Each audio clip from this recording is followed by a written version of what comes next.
They formed their own winning tradition.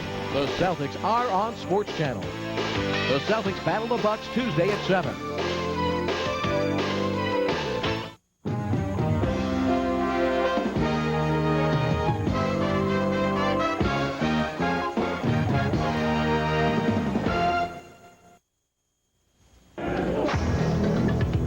Today, the UNH Wildcats and the BU Terriers will battle it out with the Yankee Conference Championship at stake.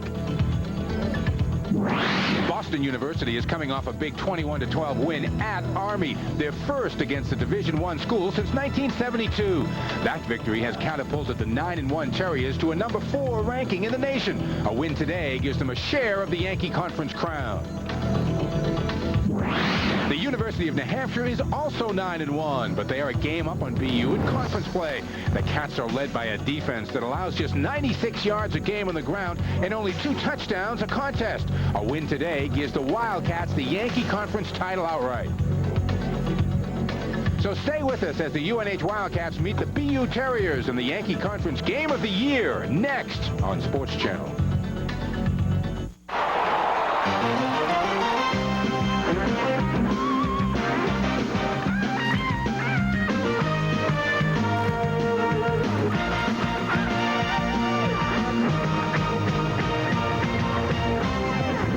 New England College Football on Sports Channel is brought to you by GMAC Smart Lease. Want low monthly payments on a new GM vehicle? Call 1-800-32-SMART. By 9X, which introduces new Centrex Plus, the affordable phone system designed just for small business. And by your New England Jeep and Eagle dealer, where you can get the advantage. As you saw, the wind is blowing, but otherwise just a beautiful fall afternoon here in Boston. After about 24 hours of rain, we have got a great day and certainly have a great football game on tap for you this afternoon as the Wildcats of New Hampshire are here to take on Boston University. Hi again, everybody. I'm Mike Gorman along with Steve Nelson. You talk about conference championships, talk about playoff spots, talk about bragging rights. It is all on the line here this afternoon. Let's take a look at the numbers, and you can see New Hampshire up there at 7-0 in the conference, 9-1 overall. BU 6-1 in the conference, also 9-1. And then, of course, the factor not present today, but in Boston playing Northeastern, is James Madison. They're at 6-1 and 9-1. Now, how about scenarios? There are a ton of them. If BU wins and James Madison loses, BU gets the conference championship all to themselves. If BU wins and James Madison wins, then it's suddenly a 3-way tie with JMU, UNH, and BU all there as the Yankee Conference champions. And finally, if UNH wins, well, it's all over. UNH takes the conference championship home themselves. And there's a lot of talk that if they don't win, they being UNH, maybe they find themselves on the bubble, Steve, and don't even get to the playoffs. And that would be a shame, Mike. I think not only is this for a conference championship, this is for playoff seeds and hosting the first and possibly the second rounds in the playoffs. So it's a huge game for both New Hampshire and BU. All right, let's talk a little bit about BU to begin with. They come in here off a win over Army. Now you say, is that important? It's not really a conference game. Well, to go to beat a Division I school certainly is. I think if I was on a selecting committee, I would think that'd be a huge game. You beat a Division I team on the road, and Army's got a good football team. They run the wishbone. BU goes in there and beats them. So I think that is very favorable for BU. It's been a great year for Dan Allen and his kids, and we talked with the coach before the game about the importance of this afternoon. Well, we have reviewed everything with our players, but we really haven't harped on it a great deal. The bottom line is we really control our own destiny and just go out and win the football game, and then whatever happens, happens. You know, we're fighting for a lot of things today, conference championship, New England divisional championship, and I really believe that today, with a win, it should secure us at least the first 2 rounds of the playoffs, and I think that's very important. That certainly would be very important for BU. On the other side, though, UNH, as explosive as BU is, UNH, their defense is what has got them this far. They play tough defense, especially a couple defensive linemen in Fleming and Foley. You know, such a great contrast today, Mike, when you have a quick speed team like BU playing a real tough, big size advantage of UNH. So it's a great matchup between two different ball clubs. All right, Bill Bowe's the coach forever, it seems, up at UNH. We talked to him about this afternoon's game. Well, I don't, you know, if you go by the rating, you know, 17, you know, certainly we have an opportunity this week to climb up there. You know, I think it's difficult to not respect us when we've already accomplished a share of the title, you know, so You know, sometimes, yeah, you look at people that are ranked ahead of us with, you know, with fewer losses than what we have. You know, at times you concern yourself with that, but if you get too predisposed with that, you know, then obviously you're detracting from the task at hand, and that's something we haven't done, and I think that's why we're at where we're at. Well, despite what the coach may have said there, you get a feeling UNH is on a mission here this afternoon, not only to get respect, but to clear up all those scenarios and win themselves a Yankee Conference title. We'll be back with the game here at BU in just a minute. So what will be there? Where's the new president? I hear the new president. Times our conference. Who's picking up the new president? Peterson. What does he drive? I don't know. I'm Harry. I hope it's clean. Harry, what does Peterson drive? Volkswagen. What? No, Volkswagen. Is Peterson picking the president up in a Volkswagen? We'll be back at the office in about 45 minutes. New? New? No, I've been with the firm for 5 years. Congratulations, but I meant the car. The car? Yes, new. What kind is it? It's a Passat. A what? A Volkswagen Passat. Pull over. Is there a problem, Miss Sullivan? No, an opportunity. With ABS, traction control, and a high-performance VR6 engine. But the office is straight ahead. Oh, we can be a little late. The new German-engineered Passat will change what you expect from a Volkswagen. You know, if you're tired, Miss Sullivan, I'll drive for a while.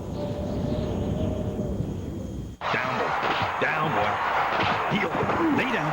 Lay down. Good dog. Lay down on D. NHL 95 EA Sports. Coat World. Over 6,000 coats and jackets at famous Coat World savings every day. Coat World, we've got your coat. Tidewater Mall, Route 1, Kittery, Maine. Now when you open a fleet checking account, about the only question you'll be asked is, Aisle or window? Because right now when you open a fleet checking account, you not only get banking that's quick, convenient, and easy, you also get big savings on Delta Airlines, wherever Delta flies. With over 800 branches, access to 70,000 ATMs worldwide, 24-hour phone banking, and now big savings on Delta, no other checking account flies so high. Welcome back once again, everyone, to Nickerson Field here on the campus of Boston University, and we are just about set to go. BU won the toss. They will receive. John Curry lining up to kick it off for UNH. UNH gets their defense on the field to begin the game, which you would think Bill Bowes would like, Steve Nelson. Well, I think he does. You know, a big game, you're on the road, your strong suits your defense. Good opportunity to have some field position. There is quite a bit of wind as we saw the ball fall off the tee, Mike, so it's to their advantage in the first quarter. Chris Wakey and Ron Stevenson are back deep. The kickoff rather goes Wakey's way. Takes it at the 10. Not much room up the sideline, but does pretty well to get it out to about the 27-yard line, and that's where BU will take over 1st and 10 to open up this huge game. Robert Daugherty, who has had such a wonderful 2 years at Boston University, came all the way across the country to become something of a legend here on Commonwealth Avenue. And that career record will be Robert Daugherty's before too long. Julian Dale is the single setback behind Daugherty. BU as usual with a ton of wide receivers down at the bottom of the screen. UNH excellent against the run, and BU is going to test it right away. Dale over the right side, and looks like he picked up about 4. Middle linebacker Carter able to knock him out of bounds. Here are the BU backs and receivers, brought to you by GMAC. Julian Dale, Chris Wakey, Henderson, and Manti, along with Lippy outside. And Pedoni, Barry, Maximo, Foley, and Holbrook along the offensive line for BU. 2nd and 5. Again, Dale is the single setback behind Daugherty. Again, the give is to Dale coming to the near side. Not much doing there, and he is squashed at about the 28-yard line. Defensive end Joe Walker in on the stop, and there's Joe Walker along that defensive line, along with Finneran, Fleming, and Foley. Fleming and Foley put great pressure on the quarterback. Warren Arms, who plays both ways for this club, at the outside linebacker. Carter and Richter, the other two. The two Cannons, Mills and McCoy in the defensive backfield. 3rd and 3 for BU on the opening possession of the game. 2 runs to open the game for BU, Steve. Yeah, I'm sure we're going to see the ball in the air a lot today, Mike.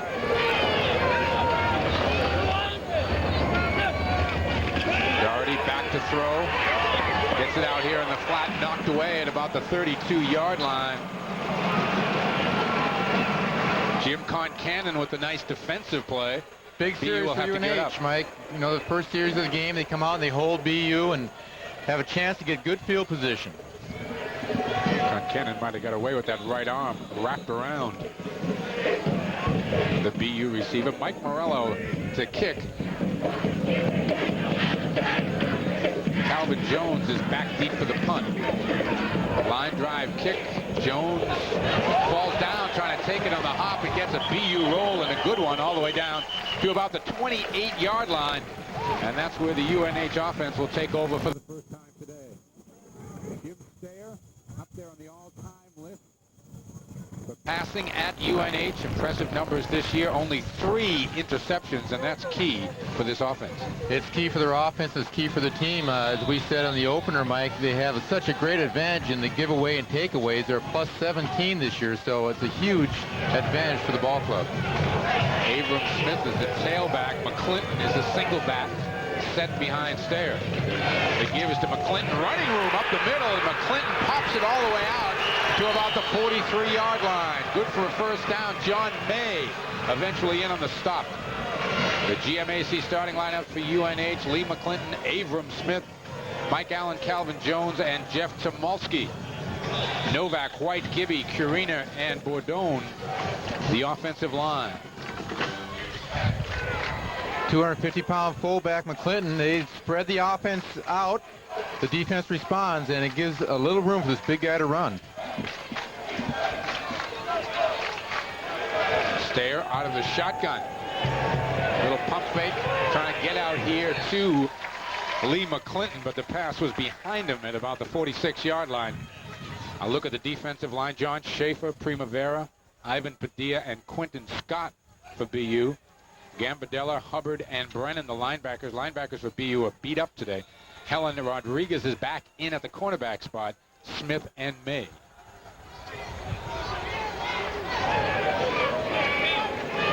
Second down and 10. This team being the UNH Wildcats, takes excellent care of the football. Wow, BU is showing a serious blitz there.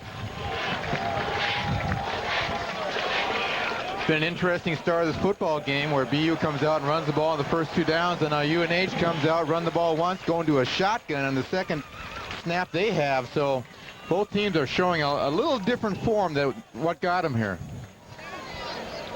Bill Bowes, 20-plus years up at the University of New Hampshire. Second down and 15. Smith and McClinton both stacked. The give is to Smith. Nothing much doing up the middle as he is shut off after maybe a gain of 1. Maybe. John Coffey, amongst others, in on the stop. It's a simple off-tackle play. Great pursuit, and again, it's a very senior group of defenders for BU. Anthony Primavera first in there with the hands around Smith. Give you an idea, Mike, the offensive line for UNH averages 290 pounds. That was not a very flattering shot of Anthony.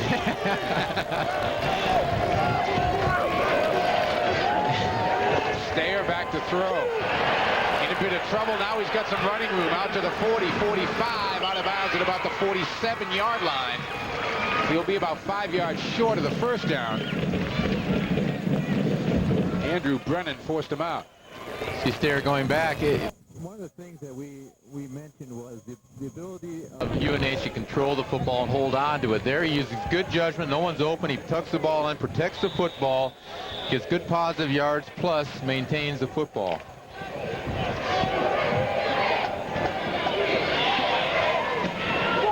John May back to receive. This is the third down. blocked. And down at about the 23-yard line. I might have missed something there, Mike. I could have sworn that was only third down. They had a penalty on first down, the running play, and then that pass. So a little different strategy by Coach Bowes. BU out quickly in the no huddle.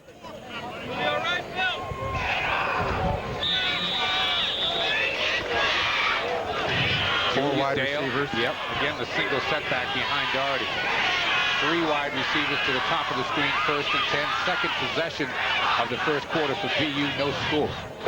Yankee Conference Championship on the line here this afternoon at Nickerson Field. Doherty to throw. Coming back, he's got Henderson across the middle. Henderson with some running room out to the 30, cuts it up to about the 32-yard line. Well, he's Doherty's main man, Carnell Henderson. And what he does so well, after he catches that ball, he runs with it. And we'll see just a short crossing pattern. He's the outside receiver, comes underneath the coverage. And once he gets the ball, he's dangerous. See, good pursuit by UNH's defensive lineman getting back. Big play. 1st and 10 Terriers. Very, very impressive numbers for Robert Doherty. Dale again the single setback, 3 wide receivers to the top of the screen. Doherty again to throw. Completed about the 30, and then not much doing as the UNH defense with great pursuit. Led by Joe Fleming. Nothing doing there for BU. In this little wide out screen. I have to correct myself, Mike. That was a 4th down punt. It was 3rd down on the yard stakes down there, so nothing fishy. BU, if you haven't seen him before, works out of the no huddle, but they really don't rush the play at all. Doherty will get up to the line of scrimmage and then take his time once he sees what the defense has to offer. 2nd and 10, Doherty to throw again. Not much time, and he's sacked back at about the 25-yard line. And there we see Fleming for the first time. Joe Fleming has a ton of sacks this year, and he adds to his total here. See, just a straight power rush. He and Foley work so well together. They have good discipline, keeping Doherty in the pocket. Big play, big sack. I know BU thinks they can throw the ball against the secondary. All they need is time now. They feel the receivers can beat that secondary. 3rd down and about 15 for BU. They need to get out to about the 42-yard line. Doherty again to throw. Pressure. Doherty avoids it. Gets rid of the ball. Had a man open but couldn't get it to Chris Walker up at midfield. And so the UNH defense, for the 2nd time in 2 possessions, forces BU to punt. Here's Doherty doing what he does best, and he's taking a hit right afterwards. And as we said, he's a tough competitor, but those hits do add up. UNH had 6 defensive backs in that last 3rd down try by BU, thinking that their front 4 can get good pressure on Doherty, and so far they have. Ray Lyons putting the hit on Robert Doherty. Snap is juggled, but Morello able to get it off. Loose ball picked up by BU. They recover at about the 42-yard line.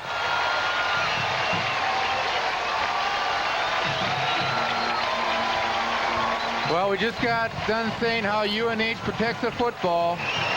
Calvin Jones right through his hands.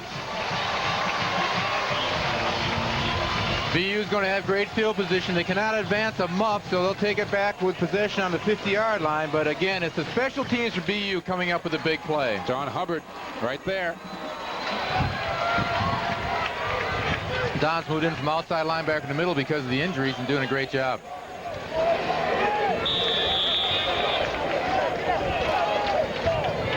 Just the 10th turnover of the season for UNH.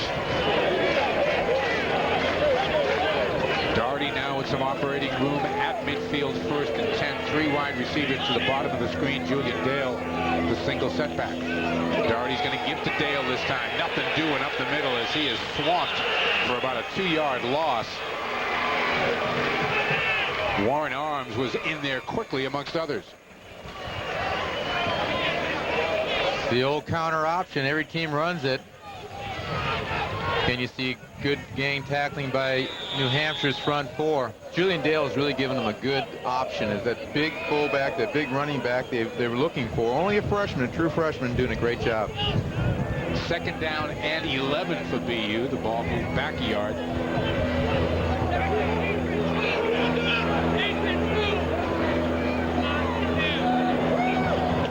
Doherty straight drop back. Dumps it out here to Dale. Catches it about the 49. Dale straight ahead. Gets it all the way down to the 39-yard line. That'll be good for 1st down for BU. We're going to see a little slip screen by Dale. He just gives the look like he's going to block and slips right through. Doherty sees him. Gets a great block by Foley up front. It's almost a knockout. 1st down. Julian Dale, a freshman. In high school, they used to have practice in a parking lot. No field to play on. That'll make you tough. Doherty again to throw. Has Henderson at about the 34. Henderson avoids one man, but not the second. Warren Arms able to bring him down. But a pickup of about 8. Let's see where they spot it. It'll be at about the 31, I believe. Carnell Henderson keeps his streak alive.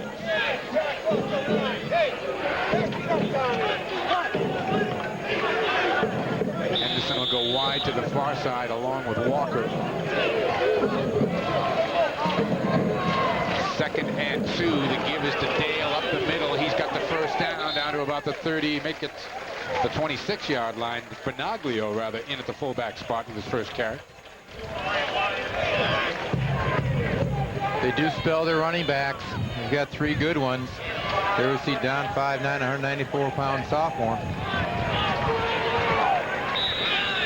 Henderson, one of the seniors, having a terrific career here at BU.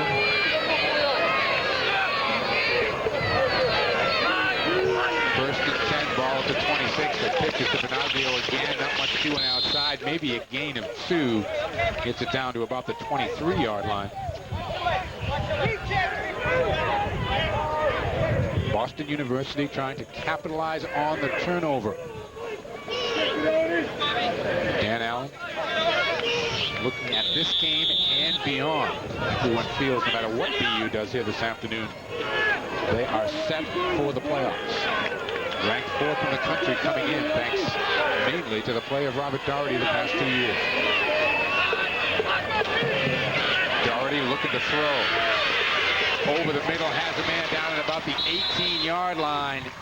Manti with the reception. He's going to be short of the 1st down by about 2.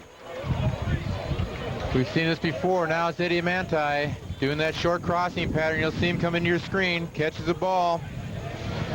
One thing we've always said too, Mike, is the fact he spreads that ball around so well to all his receivers. It's a great team to be a pass catcher on. 3rd and 3. Ball at about the 19-yard line. The give is to Benaglio looking for the 1st down. He's not going to get it. He's stacked up at maybe the 18. He had to get down to close to the 16, maybe a little beyond it. This might be an interesting call for Dan Allen here. You got 4th and 2, but you have a stiff wind in your face. What drives coaches crazy right here. It looks like they're going to go for it. And why not when you have a quarterback like Robert Doherty, Mike? Sure, you're at home. Yeah. You're going to the playoffs anyway. Go for it.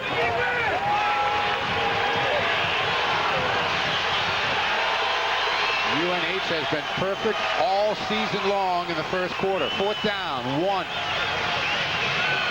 About 6 minutes to play here in the 1st. BU trying again to capitalize. There was motion on the offensive line of Boston University. And this doesn't make the decision any easier. Now you're backed up 5 yards, and he's going to send in the field goal team, but it's not going to help that kicker who's got an extra 5 yards into a stiff wind.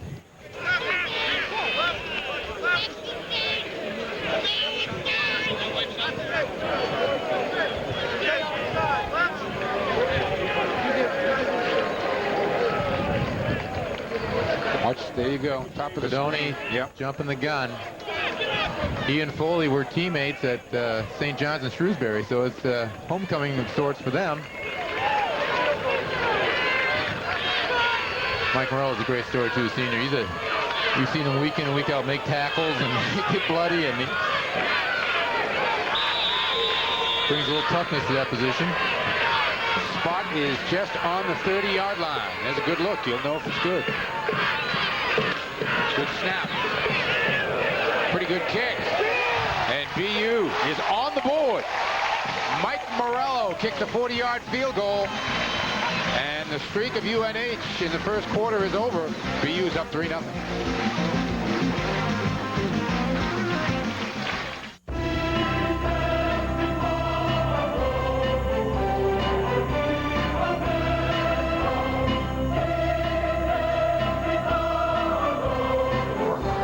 Don't let a new car payment be a financial burden. Get Smart Lease by GMAC. It's an affordable way to drive off with a new GM vehicle. And it might even give you something you wouldn't mind carrying around. Every day, business people can take two things for granted. The sun will come up and the phones will work. The sunrise happens by itself, but NYNEX invested over $4 billion in the New England network in just the last 5 years and laid 357,000 miles of fiber optics here. So your business can count on our network as surely as the sun will rise. NYNEX. Pretty steady wind, about 15 to 25 miles an hour, but otherwise a beautiful afternoon. Not a cloud in the sky. UNH, that might surprise some folks, leading the series 18-12 with 4 ties. BU the winner of the last game by 10. Morello to kick off. BU up 3-0 on the strength of Mike Morello's 40-yard field goal.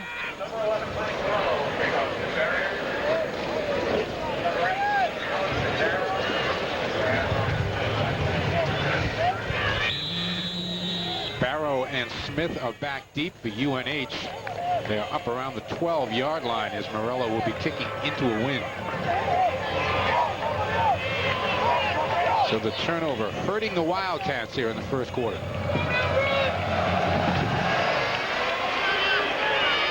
It'll come to Smith at about the 13.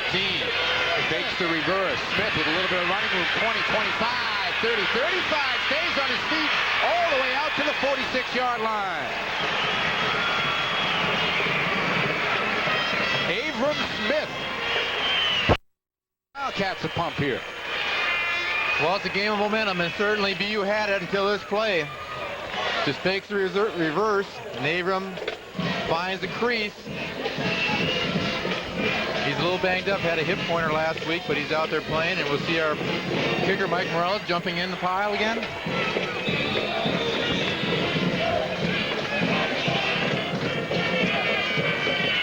Smith and McClinton. Smith deep in the eye behind Stayer. Stayer looking to throw the ball, has a man open. First down to about the 42-yard line. Tomulski, the tight end, with the reception. Andrew Brennan takes him out of bounds. Great play, first down. It's a play action with the tight end dragging underneath. You see, he really sells the action. Tight end's wide open. And I think the tight end's banged up. Jeff Tomulski.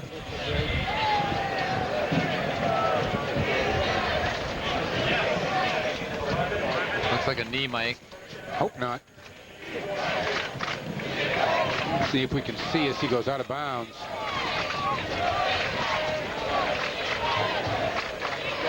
Looks like his left knee. He's holding on to his left knee when he tumbles out. He's still hugging that knee as Bill Bowes looks on. First and 10 UNH. Ball in Boston University territory. Fumble. Stayer able to get it back at about the 46-yard line.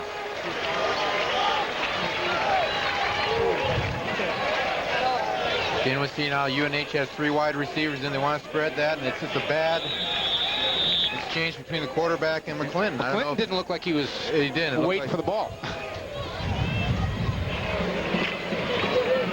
Can't afford to have those plays, which I don't think Lee thought he was going to get it. I don't think so either. a lost play for them. They can't afford it. 2nd and 13. Stair looking to throw. Over the middle, has a man. Barrow, he gets it down to about the 41-yard line. Sophomore out of Mattapan, Massachusetts, who no doubt was having a hard time getting tickets for this one today. John May brought him down. Stair showing a lot of discipline. He's taking what BU's defense is giving him. You see just a little crossing pattern, high percentage throw, hoping that his wide receiver can break a tackle. But you see, John May, great tackling, free safety for BU. Calvin Jones goes to the far side. Barrow comes to the near side. Smith and McClinton behind Stair. It's Jones in motion. Stair looks this way. He's got his man, got the first down to about the 28-yard line. But Stair is a cool customer there, Steve. He sure is, and he knows what he's looking for. We're going to see 3 receivers to the short side of the field, overloading this zone, with Smith being the outlet. Wide open, you're giving your running back room to run, picks up the first down. Abram Smith, a nice job once he caught it. You'll see there's 3 receivers in that area, 1 in the middle, 1 upfield, and there's Smith. Good decision by Stair. Smith and McClinton behind Stair. And we've got a whistle before the snap. Well, there's still time on the clock, so I must have been in a procedure penalty. You defensive guys always thought it was a procedure penalty. Oh, always. You know, talking about defense too, I think today, Mike, one thing is tackling. You know, which team tackles, the fundamental of tackling is going to play so important because you've got so many guys that can make plays. You got Smith, you've got on BU, you've got Julian Dale, you've got wide receivers who can bust, big plays. So tackling is going to be, the difference in who wins this football game. James Madison out early over Northeastern. They give up the middle, not much doing there as McClinton is swallowed up at the line of scrimmage.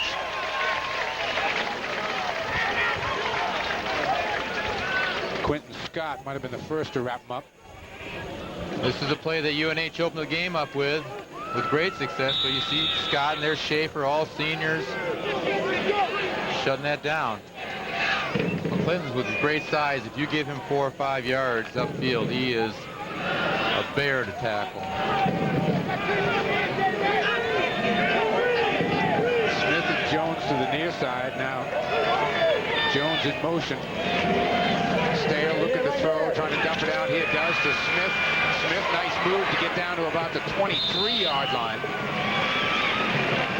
Bring up a 3rd. And still 6 or so to go. See Smith flanked wide. He just really does a little hook, but it's almost a screen pattern. Again, it's a high percentage throw. UNH showing great patience, is picking up enough yards here to get him in good position to pick up this 3rd down attempt. I like the way they're attacking BU.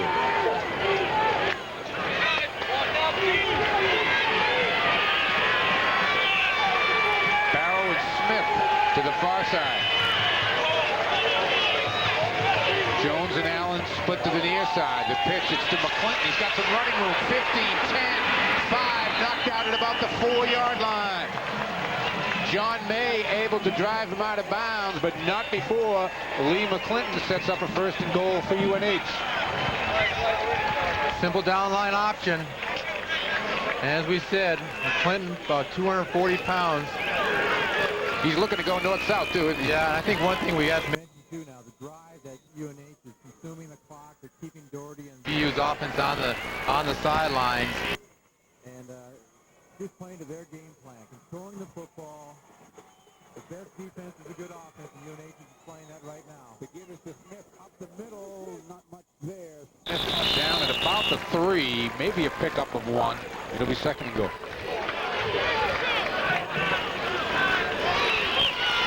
Smith lining back on the I formation, about 7 yards deep, and you get it right from the player's perspective. Coffey just holding his ground, making a nice. This is just what New Hampshire likes to do. A big offensive line, have them roll off the ball.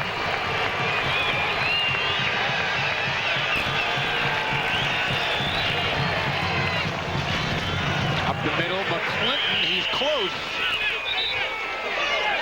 Very close. They're going to spot it at about the 1, maybe inside the 1. And that power eye, you'll see 43 McClinton taking the handoff. He's driving forward. Ball comes out, but they have signaled his knee was down. Warren arms the linebacker in at a blocking back spot. What do you bet it goes to McClinton up the middle again? Nope, second man through, touchdown. Abram Smith over the top. And UNH takes the lead.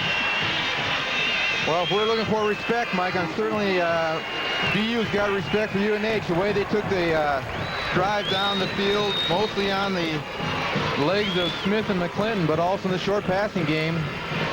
Smith going over the top for the touchdown. John Curry is in for the attempted extra point.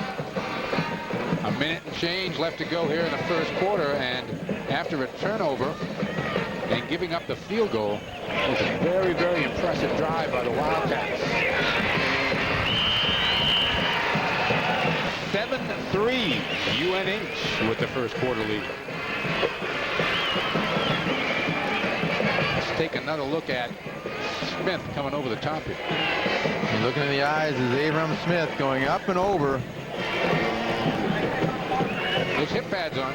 He's got those hip pads on, and there was no fooling that defense. They lined up in that power eye saying, we can beat you man for man, and got great push by the offensive line, and Smith going over the top of the touchdown. It's a great crowd today, Mike. Excellent crowd here at BU.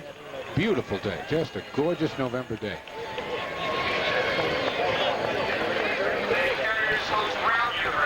Here's a picture of the people.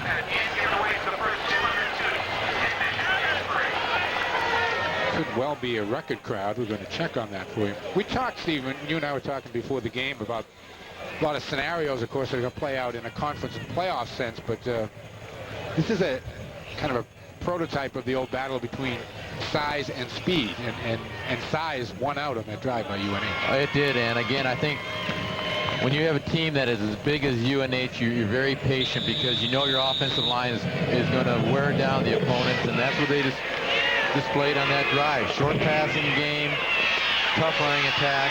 Wakey from the 12. We've got a marker down as he gets it out to maybe the 27-yard line before Mark Wheeler brought him down.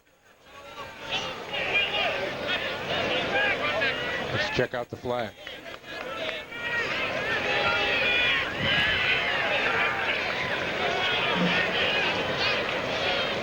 And BU's going to get pushed back.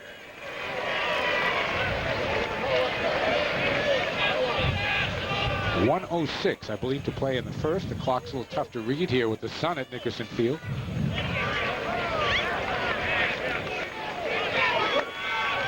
UNH with the 7-3 lead after BU scored first on the 40-yard field goal by Morello. A 1-yard touchdown run by Smith put the Wildcats on top, and now Robert Doherty will lead the BU offense back on the field.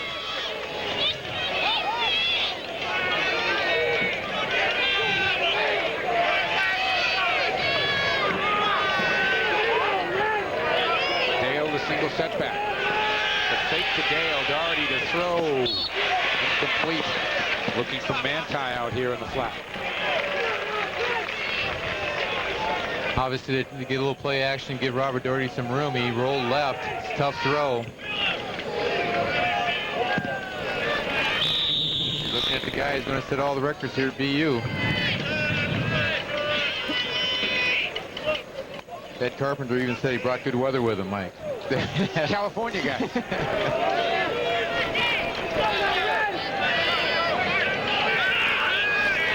Second and 10 for BU. This time the give is to Dale, and there is nothing doing up the middle as he's swallowed up by the middle of that UNH defense. See Julian Dale take just a straight handoff. Linebackers filling, but again, you see all the white jerseys around there. Coach Bowles has to be very happy the way that front four and those linebackers are stopping the running game for BU. Carter in on the stop, Finner in the first to get a hand on Dale. Third down and 10. BU looking for their first third down conversion of the afternoon. You know Doherty's putting this one up. pressure on Doherty. Avoids the first, the second, the third. Not the fourth, though. Doherty with those quick feet. But the Wildcats were all over him. Joe Walker will be credited with the sack. 7-step drop back, and again, the immediate pressure. Doherty's fighting for his life, and another sack by UNH. Mike Foley getting a hit in the end. I think one graphic stat so far is BU's 0 for 4 in third down conversions so far, a stat that they're generally very high in because a guy like Doherty can produce big plays. Calvin Jones had trouble with the last punch from Morello as Morello's kicking into the wind. And good call by UNH to call the timeout to have the punter for BU, Morello, kick into the wind. Good, smart football. They should get the ball, you know, on BU side of the football field if they handle the punt cleanly. Calvin Jones is out at about the 48-yard line of Boston University right now.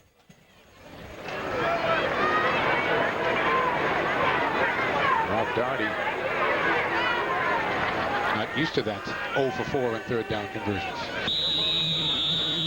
All right, Morello will kick from about the 2.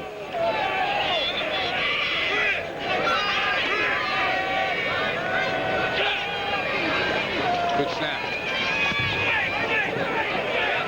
Line drive. Gets a UNH bounce. Now a little bit of a BU bounce as it rolls over midfield. It'll be down at about the 48-yard line. Excellent field position for UNH. And they'll have the ball to begin the second quarter. It's 7-3 Wildcats.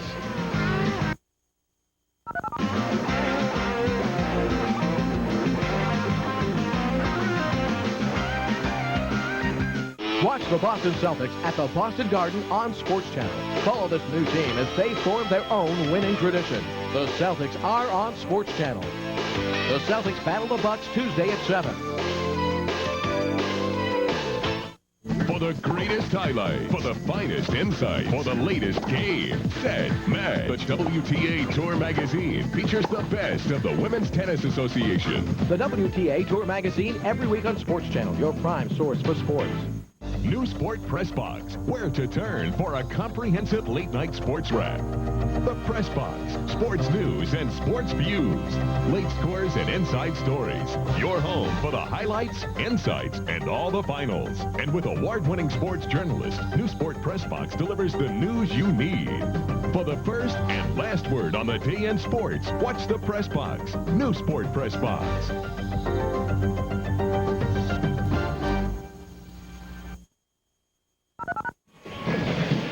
Our next Celtic game here on Sports Channel takes us to Hartford, Connecticut when the Celtics face the Milwaukee Bucks. We'll see the big dog for the first time. Join us for the pregame show beginning at 7. That's Celtic basketball this Tuesday night right here on Sports Channel. Hello there. 7-3 UNH as we begin the second quarter. It's great to see sunglasses in November in Boston, isn't it, Mike? Yes, it is. Yes, it is. Jim Stayer getting some final instructions on the sideline. Very impressive drive as you see the total yards very much in the Wildcats' favor. Very impressive drive the last time they had the football. Stayer's going to open up from the shotgun. Bill Bowes is really mixing it up today. Stayer rolls to the near side, looking, tucks it, and not much there. Goes down, maybe a gain of 1. Well, for a number of reasons, I didn't like that call, Mike. First of all, you're running the ball pretty well. Second of all, you come out in a shotgun. You roll to your left, which isn't an easy throw by a quarterback, and you have a two-man pattern. One's a tight end. So, you know, it's obviously UNH thought they could do something. Instead, it's 2nd and 9. Just underway here, second quarter. Mike Bowman along with Steve Nelson. McClinton, a single setback. The give is to McClinton right up the middle. Breaks the tackle. McClinton, 30, down to about the 27-yard line before Chris Helen can bring him down. Believe me, he is a load. Once he gets those first couple steps, you'll see him. Just a little cross block. Good blocking, but an arm tackle will not bring this guy down. Lee McClinton Breaking another long run. Watch him, he runs right through Don Hubbard right there, and then it was off to the races. Yeah, Don's moved inside, as we said earlier, from his outside linebacker spot, but you just can't tackle a guy like Lee McClinton with your arms. You've got to wrap him up. It's tackling. 1st and 10 ball about the 28. The give is to Smith. Smith goes outside, some running room, gets it down to maybe the 22-yard line. Pickup of about 6. Quentin Scott in there on the stop.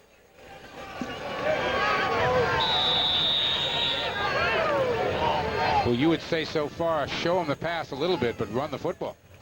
Well, and we saw a couple series ago where they opened up with the play action, which is a great play off of a good running game. But I think Coach Bowes realizes the more he runs the football, the more you keep Doherty on the bench, and your chances to win greatly improve.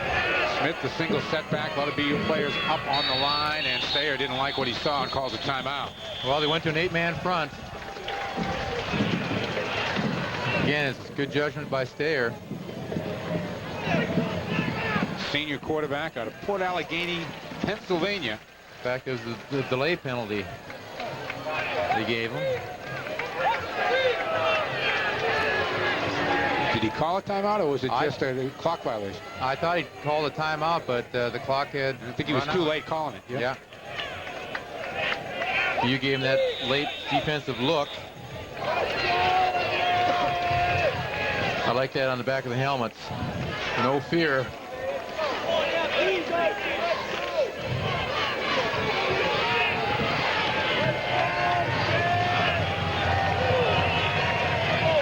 Barrow now goes wide to the far side. Stayer back to throw. Looking for Barrow. Got him at the 10-yard line. Randy Smith takes him out of bounds. Stayer watching Barrow the whole way, and he hit him at the 10. Randy Smith's in there for Lex Thornton. Lex was hurt in Connecticut's game. But again, a nice pattern. The ball is delivered beautifully. 1st and goal now for Jim Stayer and company inside the 10. The Wildcats are wild right now. The fake, it is a give to McClinton up the middle, maybe a yard or two.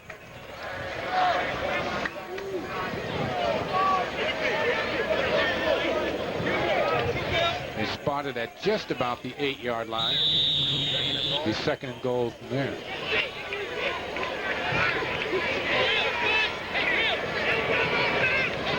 McClinton looks even more imposing with that big neck collar on his back.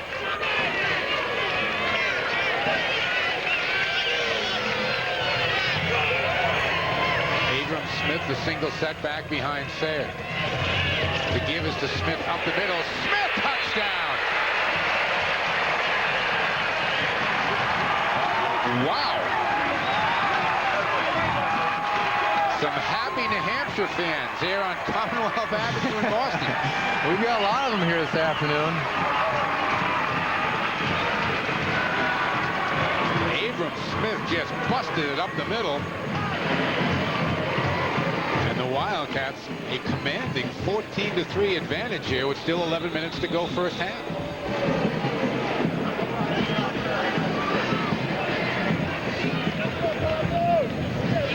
John Curry for the point after, and he drills it.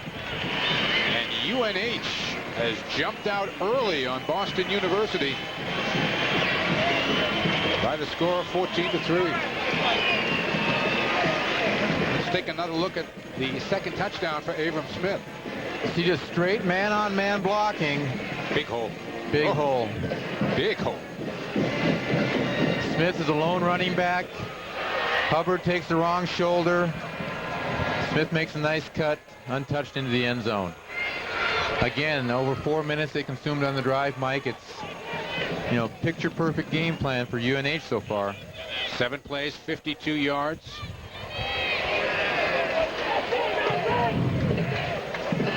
Now, BU is a team equipped to play from behind because they play such a wide open offense. And they score so quickly, Mike, as we've seen that they can take a drive and 2 minutes later they're in the end zone. So, being behind and the clock really doesn't play, to their disadvantage as much as some teams. John Curry with a busy day so far will kick it off for the Wildcats. They lead 14-3. Have dominated this football game. It'll come to Wakey at about the 6. The give to Stevenson on the reverse to the 20-25. Stevenson will be down at about the 27-yard line. Ron got that ball on the reverse and then wasn't quite sure where to go. BU playing a little copycat. This time they do run the reverse, and Stevenson, a 5'6" wide receiver, makes a nice return on it, getting out to about the 27-yard line. Outside that one muff punt, and we have another UNH player down the field. Outside that muff punt, UNH has really played a smart, error-free football game. Adam Mott, the defensive end, a senior out of Beverly, Massachusetts, is the player down.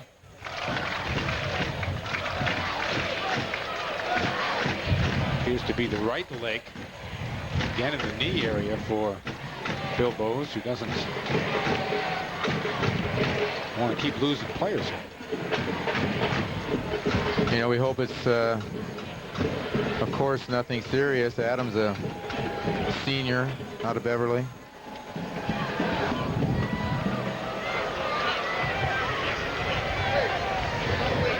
They've controlled Doherty so far pretty well, Mike, and he's 4 for 7.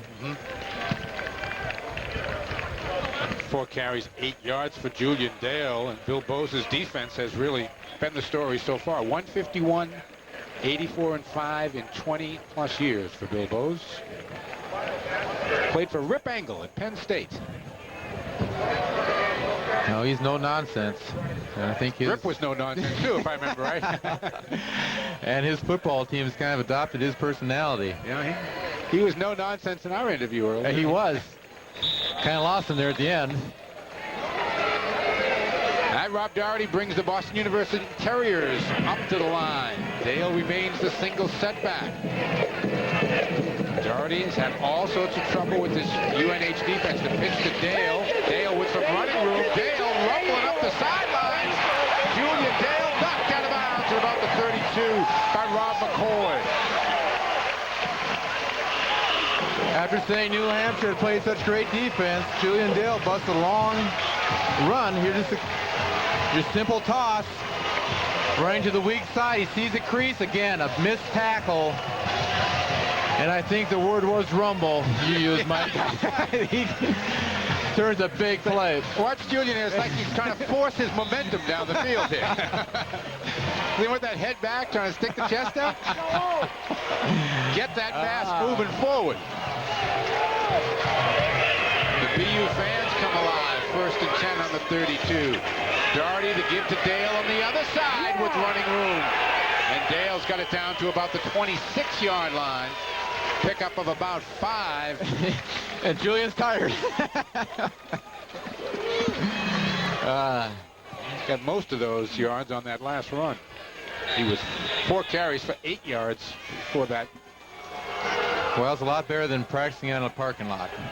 You bet. As hard as that field may be. 3 wide receivers to the bottom of the screen. 2nd and 3 for BU. Doherty has still got it. Looking. Doherty being chased, and he's knocked out of bounds back at about the 28-yard line. Excellent pursuit by the Wildcat defense. Warren Arms leading the way. The running play set this play up. Here's just a play action. One thing BU's offensive lineman can do is pull and run well when they're running, or block well when they're running. But he just runs out of room. Doherty had Manti open down the field, but he didn't have a chance to throw it. He was running for his life. Right, he just couldn't get his feet squared up to throw it. Another big 3rd down situation for you, who has not been successful so far in this game. Stevenson, Henderson, and Wakey all wide to the top of the screen. Doherty to throw. There's pressure. Fumble picked up by Dale. Tries to make something of nothing and can't as he's dropped at about the 32-yard line. Jim Concannon got in there. And believe, caused the fumble. Again, BU has not picked up a third down conversion yet. They're 0 for 5 now. Right there, Jim Concannon, the senior captain from Laconia, New Hampshire, causes the fumble. Strips the ball. Julian Dale very alertly picks it up. There's no room. Again, UNH is front 7. Playing very disciplined football. BU with a 4th and 10 will go for it. Doherty, for the first time, I believe, this afternoon, drops back in the shotgun. Doherty backing up. Has a man at the 20. Touchdown, BU. Walker, I tell you what, Doherty just waited to the last possible second for Walker to clear his coverage and threw a great ball. On 4th and 10, Chris Walker, the 32-yard touchdown reception. You'll see him just buying him time and just lobs the ball. Just barely clears the coverage. Walker takes it in. BU's receivers thought they could get open against the secondary from New Hampshire. New Hampshire blitzed and bingo, 6 points. Morello for the point after, and he drills it. We've got a 14-10 game.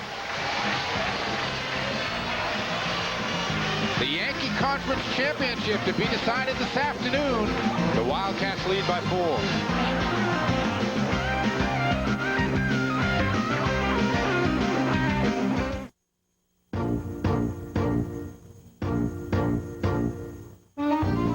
Don't let a new car payment get you all wound up.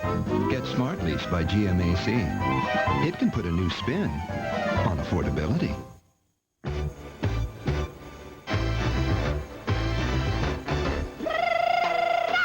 Don't let a new truck payment stretch you to the limit. Get Smart Lease by GMAC. It keeps new vehicles well within reach. This holiday season, while you're shopping, we'll be dropping a ton of money in the Discover Card Big Payback. Now, every time you use your card, you're automatically entered in our holiday sweepstakes. The more you shop, the more chances you have to win. Weekly bonus prizes of $50,000 or land the ultimate $1 million grand prize. It pays to discover.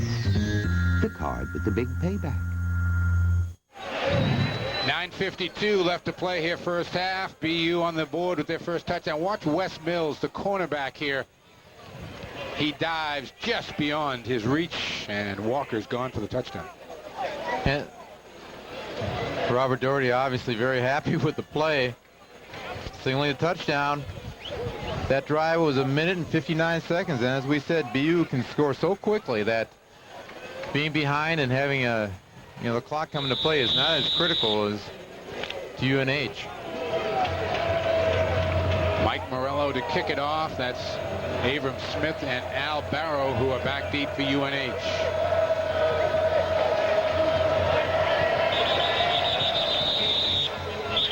The wind, a factor.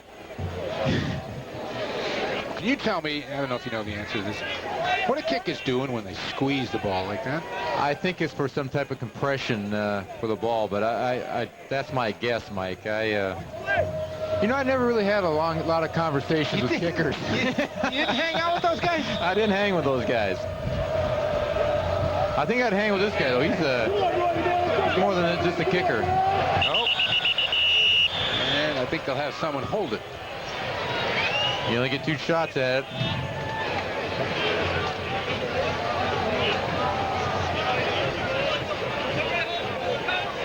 Bring in the guy who's a safety man. Ron Moore.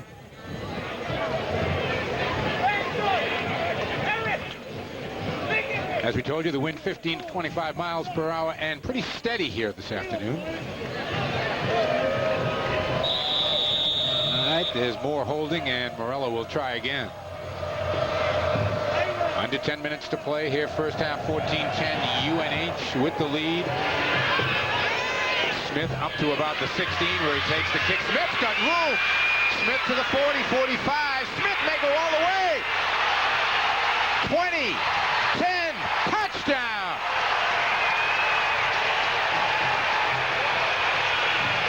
markers.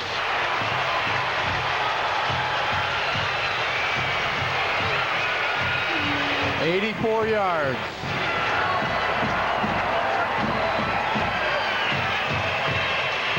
Abram Smith is having himself an afternoon. Number 3 for Avram today, and obviously a guy who had a hip pointer coming into the game, he's just... Not anymore. Not anymore. He feels great, and he should. I don't even know if he was touched that time. He didn't run like he had a hip pointer.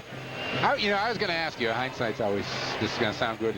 I was going to ask you if having the holder have to hold the ball, what that does to the coverage. Generally, it shouldn't affect it at all because that guy who does hold the ball is the safety man, and he can just get into his coverage pattern without any problem. But he didn't. He didn't, and obviously whatever return they had was the right one because they just creased it, and Abram Smith, 84 yards later, is in the end zone. He does not get touched, I think, outside the kicker.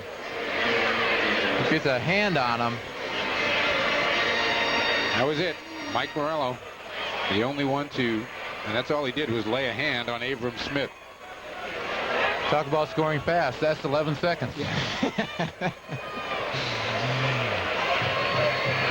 A shootout at Nickerson Field. 21-10, UNH in the lead. And we still have 9+ minutes to play here in the first half.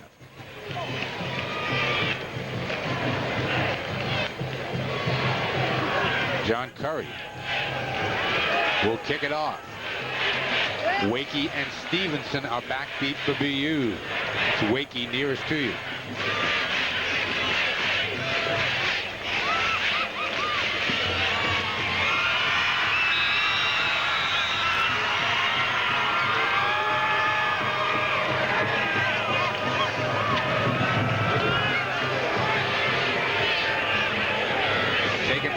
About the 16. He looks to come right up the middle, and Wakey gets it out to about the 33-yard line. Jason Woodruff in on the stop for UNH, and that's where BU will take over. Down by 2 scores now, 21-10. Special teams have been a big factor in the game so far, with UNH muffing the first punt, leading to a field goal by BU, and then, of course, Abram Smith running the kickoff back for a touchdown.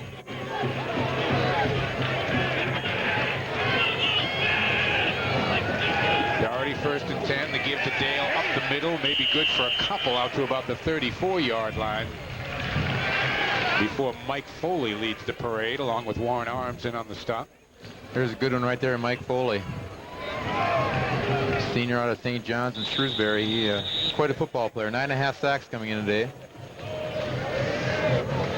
6'3", 275. Foley is. Julian Dale's not 6'3". Might be 275, but he's not 6'3". 2nd and 9 for the Terriers. Make it 8.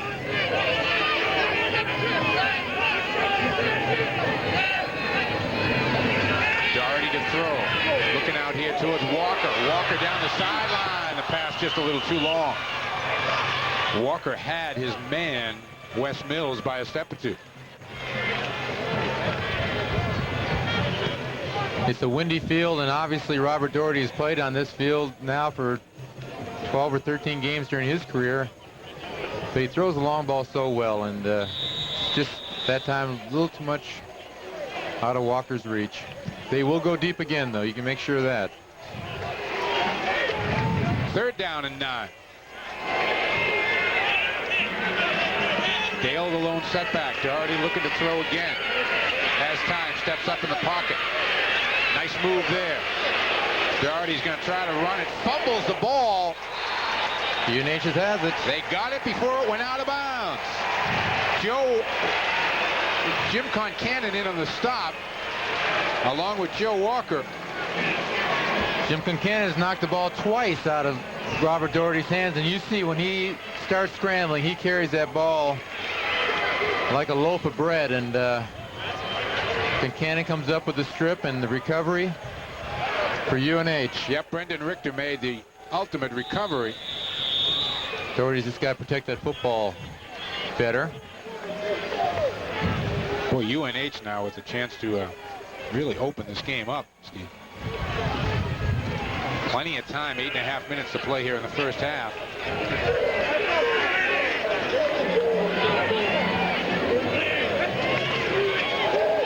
Stairs looking to throw, loops it out here to Smith. Smith with running room to the 30, cuts it back, gets down to about the 26-yard line, close to a first down.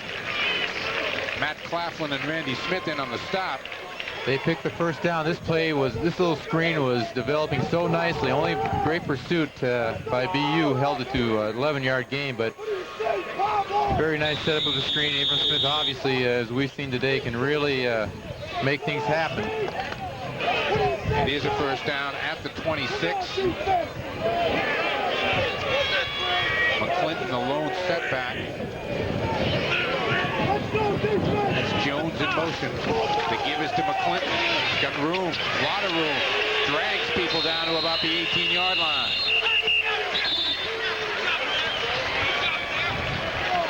Vintage UNH football. Spread the field up and give the ball to Lee McClinton. Push the pile about 4 or 5 additional yards. Pick up about 7. He's still pushing the pile.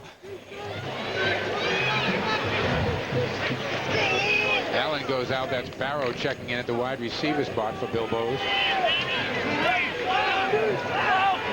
McClinton and Smith both set behind Stayer this time.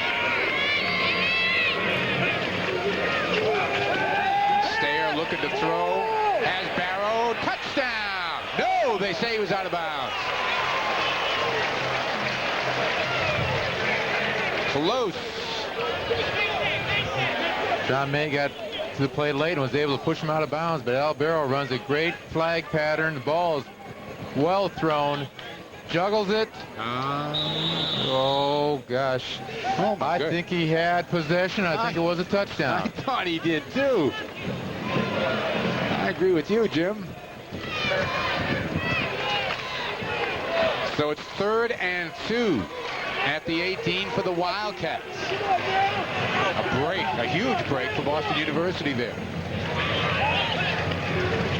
Stayer is going to loop it out to Smith. He's got plenty of room out there. Smith cuts back at the 10 and is out at about the 6-yard line. Chris Helen knocked him out, but not before the first down. It's 1st and goal, UNH. Great call. This is a running. You see the guards coming downfield to block already. The wide receivers coming in to crack. They're just giving Avron Smith room to run, and a high percentage throw. You get your best runner out in the flat. We go back to Al Barrow in the corner of the end zone. You see he juggles it, but he looks like he has possession, gets pushed out of bounds. That's a touchdown. That is a touchdown. It may not matter, though. 1st and 6. McClinton maybe to the 4-yard line. Gambardella in on the stop, amongst others. Well, UNH has just shown a wonderfully diversified offense here so far this afternoon. They've been very patient. They've come up with great calls in tough situations. Their offensive line has controlled the line of scrimmage. Running the football protection has been very well. Jim Stayer, as you see, 7 for 9 for 79 yards. They've had BU's defense on their heels all day. A chance to remind you this copyrighted telecast is presented by the authority of Boston University and is intended solely for the private non-commercial use of our audience. Any publication, reproduction, retransmission, or other use of the pictures, descriptions, and accounts of this game without the express written permission of Boston University and Sports Channel is prohibited. Mike Gorman along with Steve Nelson, glad you could join us. BU a little shell-shocked at the moment. And Northeastern's hanging tough with James Madison, 6-3, a battle of field goals in the second quarter down the street. Warren Ames has come in for the Wildcats as a blocking back. He, along with Smith and McClinton. No secrets now. Pounded in there.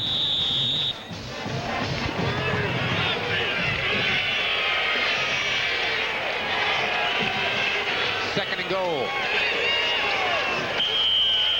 Down to maybe the 1 is Smith.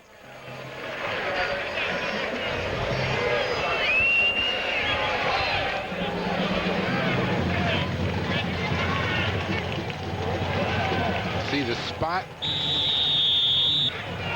Maybe a yard and a half from our angle. That's expensive real estate right there. 3rd and goal. Smith. But we had penalty flags all over the place. BU pointing at UNH, and they'll get pushed back to about the 6-yard line.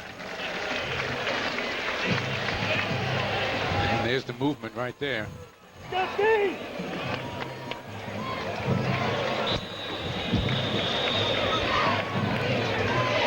That was Mike Foley. Doubles as a tight end on short yards and defensive end, obviously.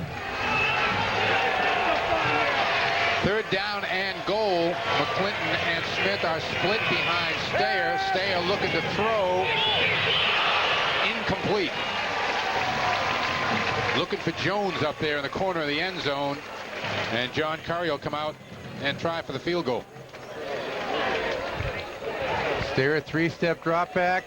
Throwing the out. Great coverage by Chris Helen.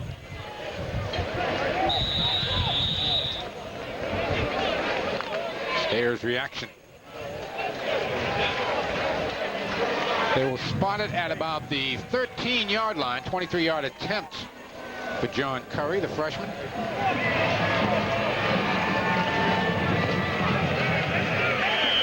And the kick is good. UNH continues to get points every time they get the football, and they lead 24-10. A little more than halfway through this second quarter.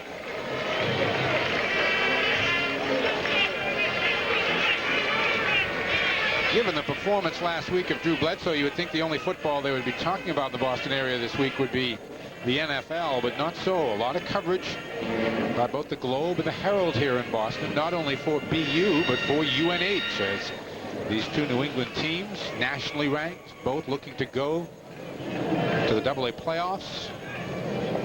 Most people felt coming in that Dan Allen's club at number 4 in the country would go no matter what. Bill Bowes, I know, feels that his club should go no matter what, but they are certainly helping their cause here with a 14-point first half lead. When you go play number 4 in the country at their place, if this score were to hold up, respect will not be a problem for the Wildcats anymore. Not at all, and I think hosting an opening round playoff game, or possibly 2, would not be out of the question. Wakey to the near side, Stevenson to the far side, set to receive Curry's kick. It is short. Wakey comes up and takes it at the 20. Reverse to Stevenson, a little sidestep to the 25, and that's as far as he's going to go as Mark Wheeler wrapped him up and took him down there.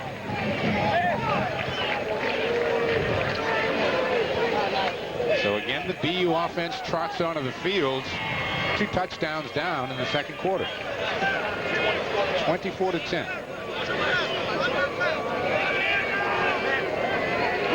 You know, other than one catch, maybe it was 2 catches early, Carnell Henderson hasn't been much of a factor, and the ball's not going his way. He's been invisible since the first couple series.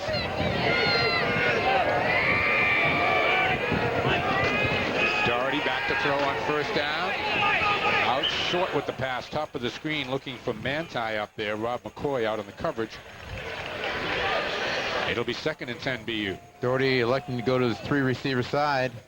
Long, tough throw right here. You're on the right hash, throwing it out to the left. It's a tough throw.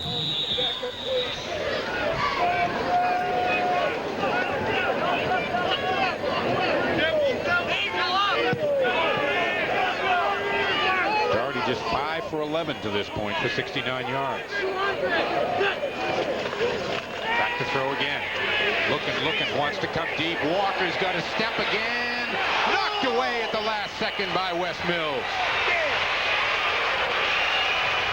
Walker trying to plead his case, but he won't get the flag. He went to Walker earlier on a deep go pattern. See, Walker has to slow down a little, but it's great recovery.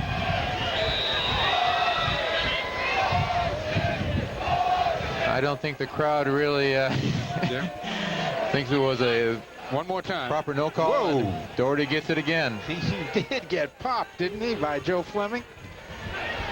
And they add up because there's no protection. When you get sacked, you usually expect it and you kind of can cover it up, but when you get flip to Dale with running room, and Dale has it all the way out to the 40-yard line.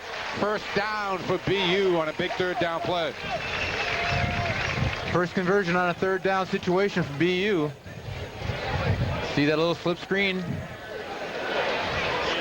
Good blocking up front. Dale picks up the first down. BU may do more of that as the day goes on. They have not had a lot of luck other than the touchdown pass to Walker, throwing to their wideouts. I was saying, Mike, Doherty is getting hit after he throws the ball, and that's going to add up. First and 10 with the ball out at the BU 40-yard line, looking to go deep. Carnell Henderson's there, too long. See, Robert Doherty wants that throw back again. Carnell Henderson ran a post, and he had his man beat by 4 or 5 yards.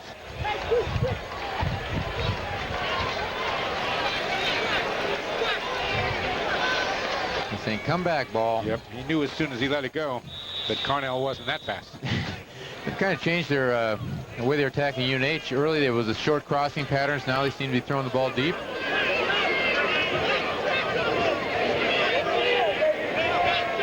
Second down and 10. Doherty to give this time to Dale to the 45-yard line, and that's about it. It'll bring up a 3rd and 5. Carter in on the stop.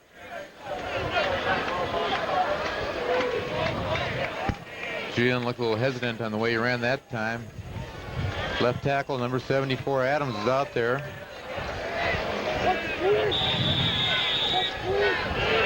Another third down situation for BU. 4 minutes 45 seconds left to play here first half. 3rd and 5 for the Terriers. Ball on their 45-yard line, trailing 24-10.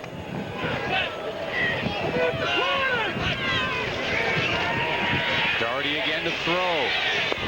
Has Henderson to the 45, 40, knocked out of bounds at about the 38-yard line. First down for BU. Wes Mills and Ramandi Carter knocking him out of bounds. They went back to that short crossing pattern. Henderson's coming from your right. Doherty just lets him clear his coverage.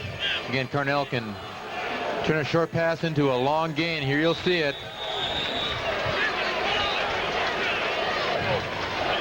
Every time you spot Henderson, there seems to be a lot of daylight between himself and the defenders. First and 10 BU. The give is to Dale. Not much doing there. Dale picks up maybe a couple, got it down to about the 34-yard line. Mark Wheeler in on the stop. Julian Dale, like his counterpart Lee McClinton, is a load when he's coming at you. Call it a pickup of 3, 2nd and 7 as we go under 4 minutes to play in the first half. Those two big backs have enjoyed a good first half, and they get better as the game goes on.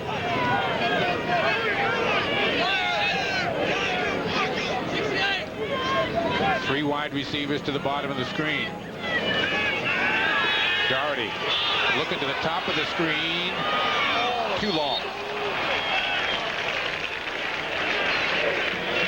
Great coverage by UNH's cornerback. Chris Wakey, the intended receiver. Sean Kincannon said I had perfect coverage. Sure did. Yeah, I was. He had took the inside away and had great position on him. 3rd down and 7 now for BU. Henderson and Manti to the top of the screen. Walker is widest to the bottom, along with Stevenson.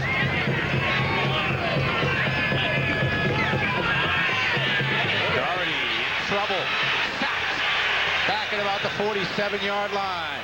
Ray Lyons, the first one in there. UNH comes with a blitz. Free shot at the quarterback. Spins him around. Ray Lyons cleans him up. UNH responds again on 3rd down.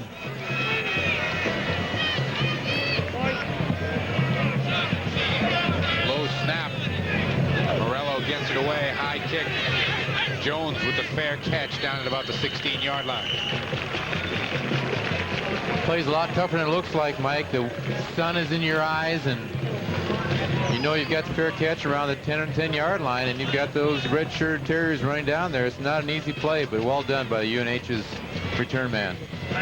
Rob Doherty on one sideline on the phone. Jim Stayer on the other sideline, now trotting back out onto the field. Those are not Doherty-like numbers there, 7 of 16. UNH is not allowed him to scramble either, Mike. He hasn't made the big run yet. Doing a great job. Good discipline by the UNH defense. 4 wide receivers out for the Wildcats. McClinton, a single setback. Gets the handoff from Stayer. McClinton bulls his way out to about the 18-yard line. Pickup of about 6. Peter Gambardella in there on the stop. UNH keeps the clock running with about 2.5 to play here in the first half. Wildcats offense stretching that defense for BU out. Give the ball to McClinton, the big running back, picks up 6 or 7 yards. Again, time's becoming a factor now, just over 2 minutes. Coach Bowes wants to go in his locker room with the lead he has, at least.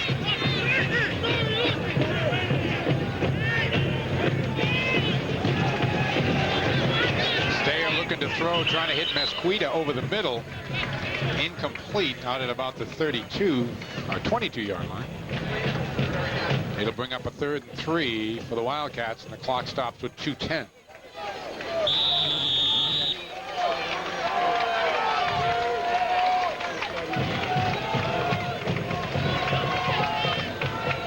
Interesting call on 2nd and 3, Mike, throwing the ball. You've got the wind in your face. You can go into halftime with a comfortable 2-touchdown lead.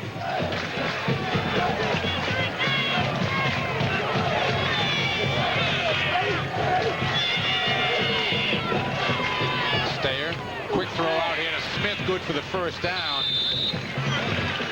Good play. Randy Smith in on the stop.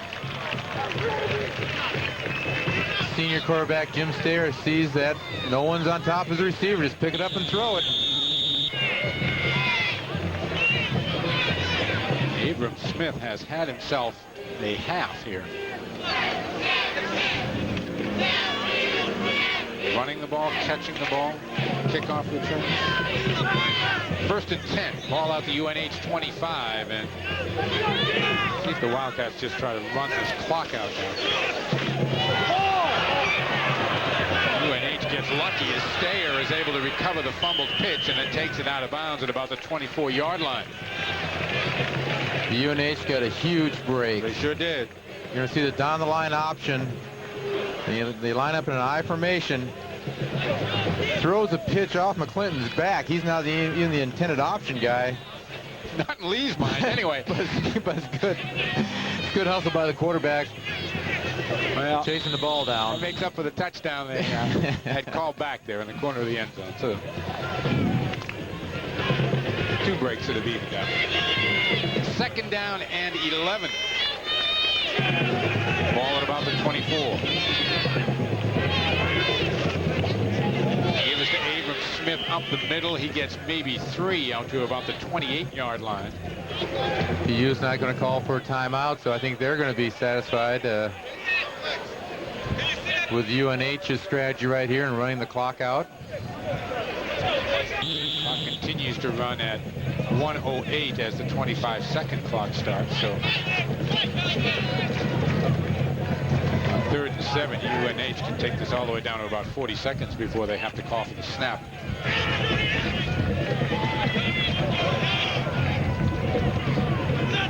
Mesquita has come back in. He's the single setback behind Stayer now. Stayer's looking to throw the football. Trying to get it to Smith. Nice catch by Smith. And he's got it all the way up to the 45-yard line. A flag down. There's a flag down. Oh, that's Calvin Jones, excuse me, with the catch. And they're going to call it back.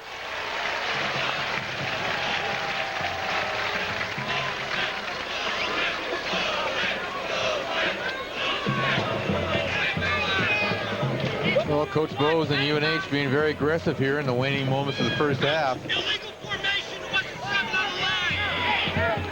We're not 7 on the line. Fisher said illegal formation. He doesn't need a microphone. He just yells it out. I like that. Here's the catch by Jones.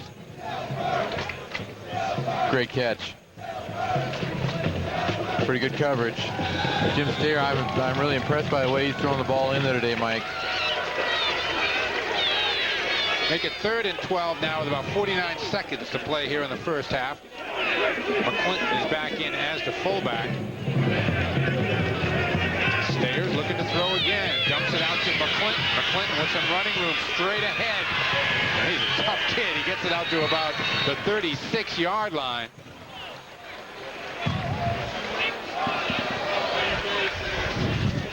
Whoa, here we're going to see a screen. The offensive linemen are already downfield. McClinton again, the big fullback for UNH. Not a lot of juking by Lee there when he catches the ball. You know? Just north and south, picks up a big first down. Now I would think, oh, there we have another flag. Another flag. Another penalty is going to push this one back. Keep eating up a few seconds on the clock. We're down to 41 to play here in the first half, but the ball now is all the way back to the 17-yard line. Holding.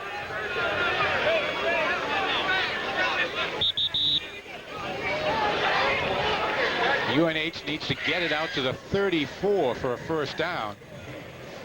So BU's got 3 timeouts remaining. Dan Allen and Carnell Henderson talking over what they will do if they get the ball back here with a few seconds left in the first half.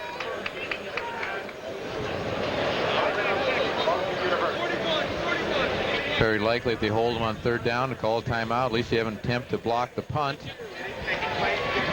This UNH team did not come into this season with a lot of high hopes, and we talked with head coach Bill Bowes about that before the game.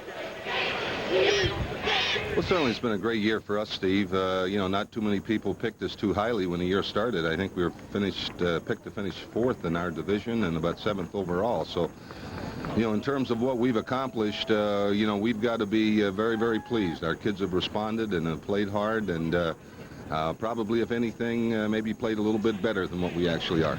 That's an understatement. They played a little bit better than maybe not what they actually are, certainly what people thought of them. Well, if an indication in this first half is how they played the whole season, they've got an extremely talented football team. Al Barrow right now is deep in the backfield. Now he goes out into the slot. McClinton stays set behind Steyer. Stayer's looking to throw it again. Coming out this way. Smith's wide open at the 25 and out of bounds at maybe the 27-yard line. It's going to be short of the first down. Peter Gambardella eventually knocked him out. 34 seconds left to play in the first half, and the Wildcats will have to kick it away. You know, Steyer really throws the ball. High percentage throws. He's thrown to the sidelines mostly. Real good quarterbacking for UNH. BU's got 10 men up in the line of scrimmage. I would expect they'd go after this punt.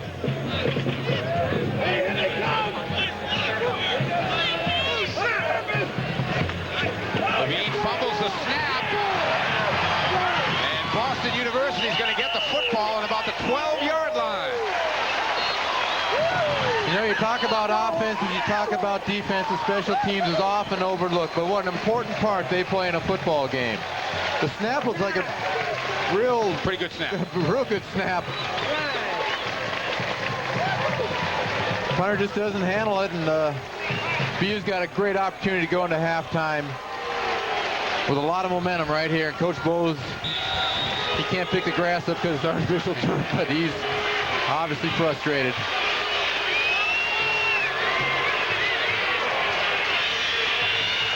Doherty back to throw. Looking for Henderson. Great catch. Touchdown!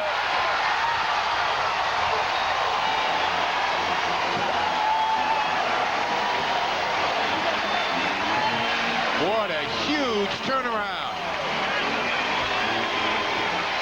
You know, hindsight is 20/20, but if UNH was elected to run that ball out, maybe he could have given him a different situation. Great catch by Carnell Henderson. Senior wide receiver, a great career here at BU, just finishing up in tremendous style. You can tell the affection that Dan Allen has for these seniors. You don't see head coaches hugging wide receivers in the first half all that often in a big, close game. The kick is good, and it's suddenly 24-17. BU back to within a touchdown.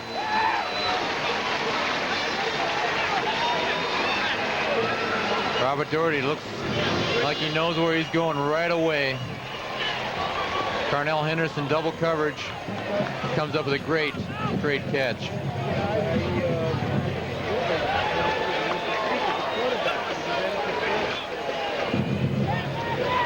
See it from a different angle. Oh, terrific catch, huh? Never even looking to any other receiver. We mentioned Henderson was kind of invisible for a while. He's got 4 catches now for 51 yards and a touchdown. Kind of juggles it. Soft Literally hands, keeps huh? his eyes on the ball. And did he have it there as he went down? I guess. Whatever. 24-17. The points are on the board. They're on the board.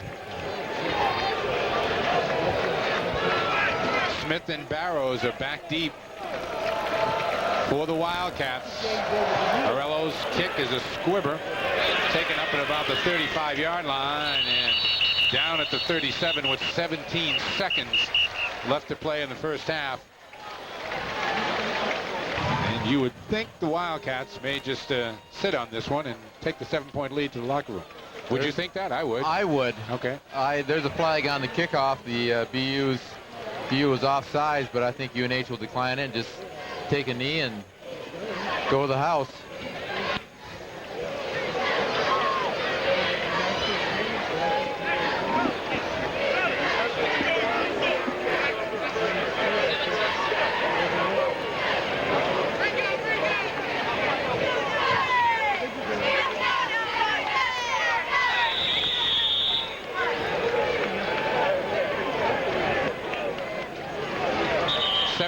Seconds left to play here, and UNH will indeed just take a knee, and that's going to do it. A very, very entertaining first half. A very impressive show by the Wildcats of UNH, but they only have a 7-point lead to show for it, as that turnover really hurt in the final 35 seconds. We'll be back with our halftime activities. Our score at the half, 24-17.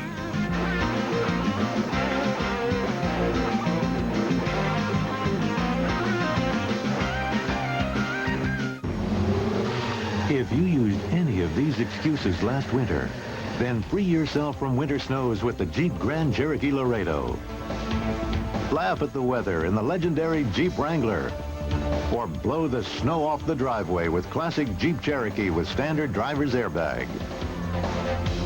So if you can't make it to your destination this winter, you only have one excuse.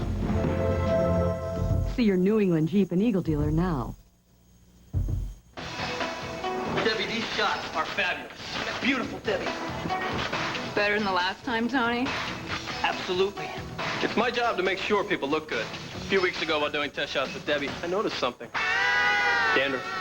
So I told her about Head & Shoulders. You see, regular shampoos merely rinse flakes away, so they could come back. But look, Head & Shoulders help stop flakes from even forming. See the difference? Yeah, picture perfect. Head & Shoulders turns dandruff problems into beautiful hair.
Welcome back to halftime of today's game, and I'm joined by BU's head football coach, Dan Allen. And Dan, this season, as opposed to last, everyone walked around last year amazed at what BU was able to accomplish.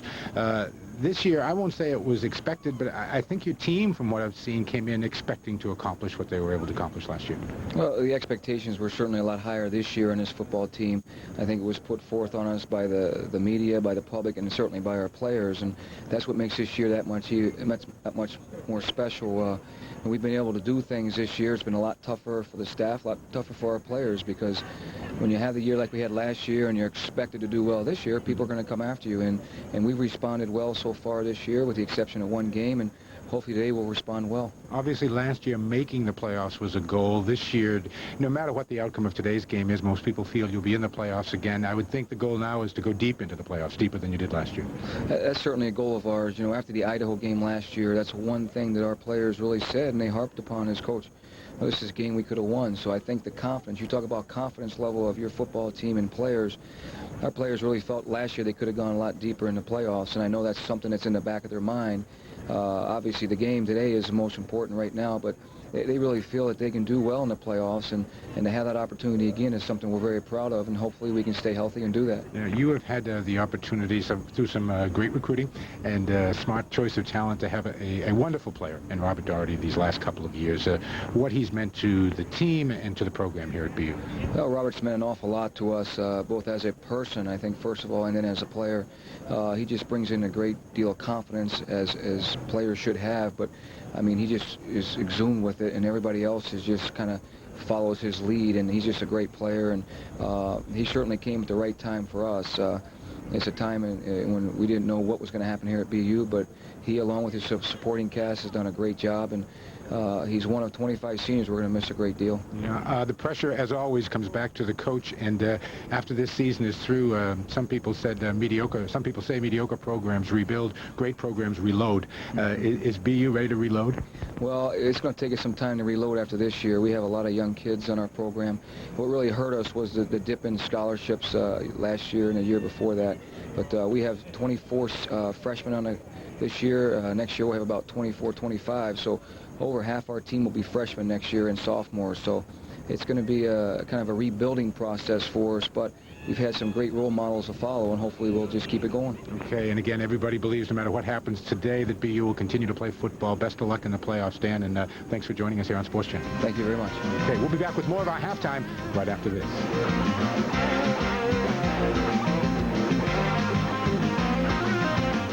Someone will be there. Where's the new president?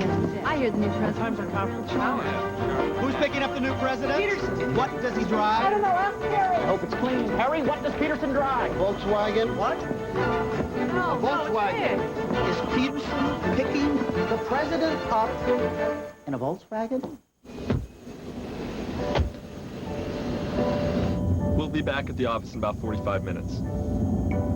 New? New. No, I've been with the firm for 5 years. Congratulations, but I meant the car. The car? Yes, new. What kind is it? It's a Passat. A what? A Volkswagen Passat.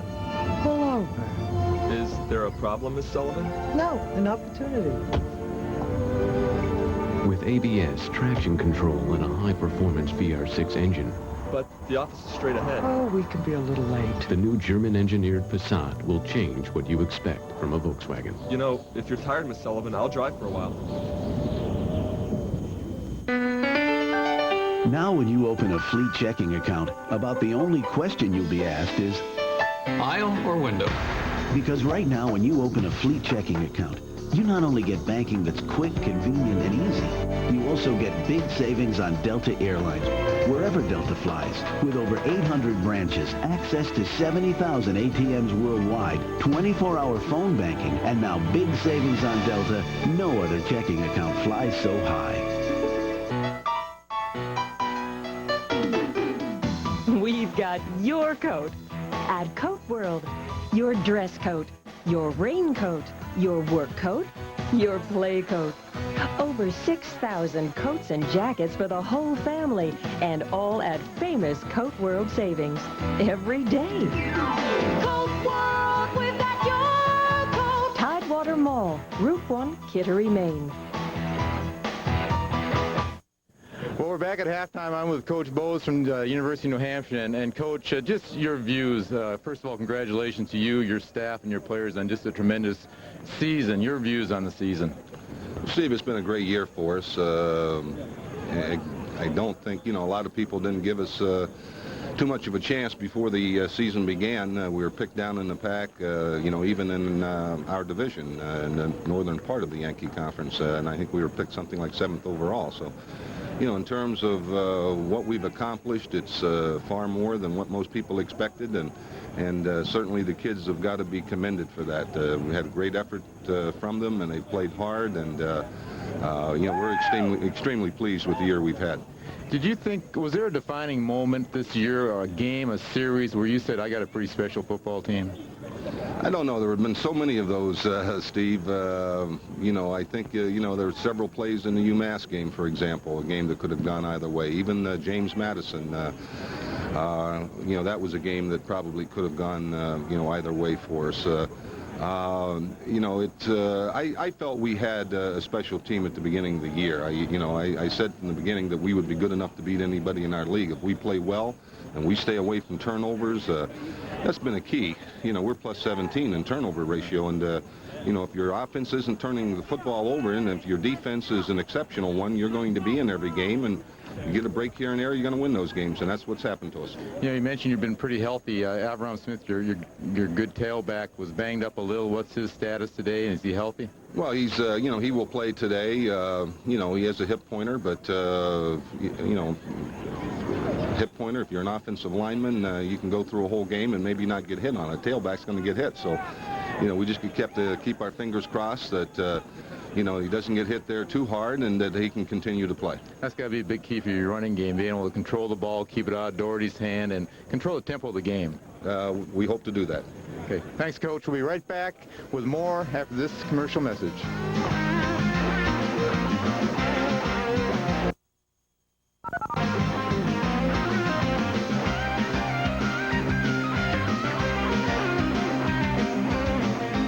Watch the Boston Celtics at the Boston Garden on Sports Channel. Follow this new team as they form their own winning tradition. The Celtics are on Sports Channel. The Celtics take on Robert Parrish and the Hornets Wednesday at 7.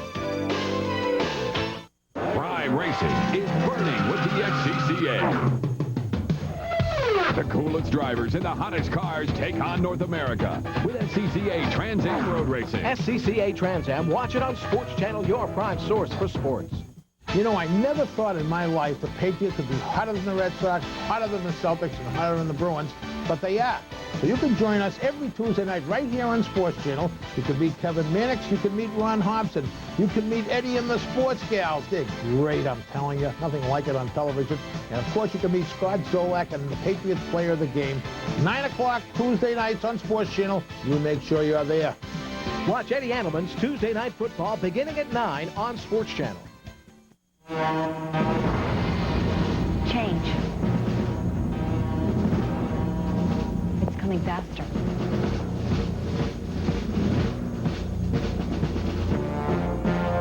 In this century, it took years for all the world's knowledge to double. In the 21st century, it'll take days. Only those with high-tech skills will excel. Tower, Spear 1-1, holding short of 1-6. Roger, Spear 1 here, clear, 1-6.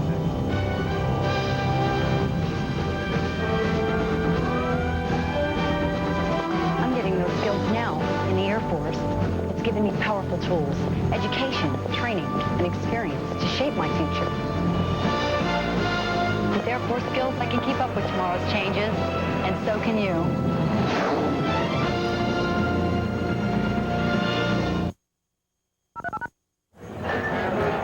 Welcome back to halftime once again, everyone. 24-17, the Wildcats of New Hampshire holding on to a 7-point lead over the Terriers of BU as we battle for the Yankee Conference Championship and the automatic bid, of course, to the postseason playoffs. Mike Gorman along with Steve Nelson. Offensively, you couldn't want for much more in that first half. Oh, it was a great offensive display by both teams. The same styles we expected, Mike. UNH pounding the football behind that big offensive line, and of course the big play capability of BU. And whenever you sit and you watch a game, and you try not to look at the scoreboard and say who's winning this, you might think UNH would be winning this more than what it says up there, 24-17. You know, they're going into halftime with a touchdown lead, but I'm sure they're disappointed about the last 3 or 4 minutes of this football game. They can totally dominate the first half. The quarterback played very well, but yet they only have a seven-point lead. Now, I'm sure that's something in BU's locker room that they try to capitalize on. Does that take some of the wind out of your sails if you're UNH? Oh, absolutely. I think when you let a score up before the half, especially the way they did it on special teams, it takes a little wind out of your sails. You know, we saw last week against the Patriots. The Patriots had a field goal right before the half. They came back and had a huge second half. That's a big momentum breaker, and BU goes into the halftime now with momentum on their side. They come out and they have to kick the ball off, but it's going to be a big drive, the opening drive of the third quarter for both teams. All right, let's take a look at some highlights from that first half. It started off slowly enough.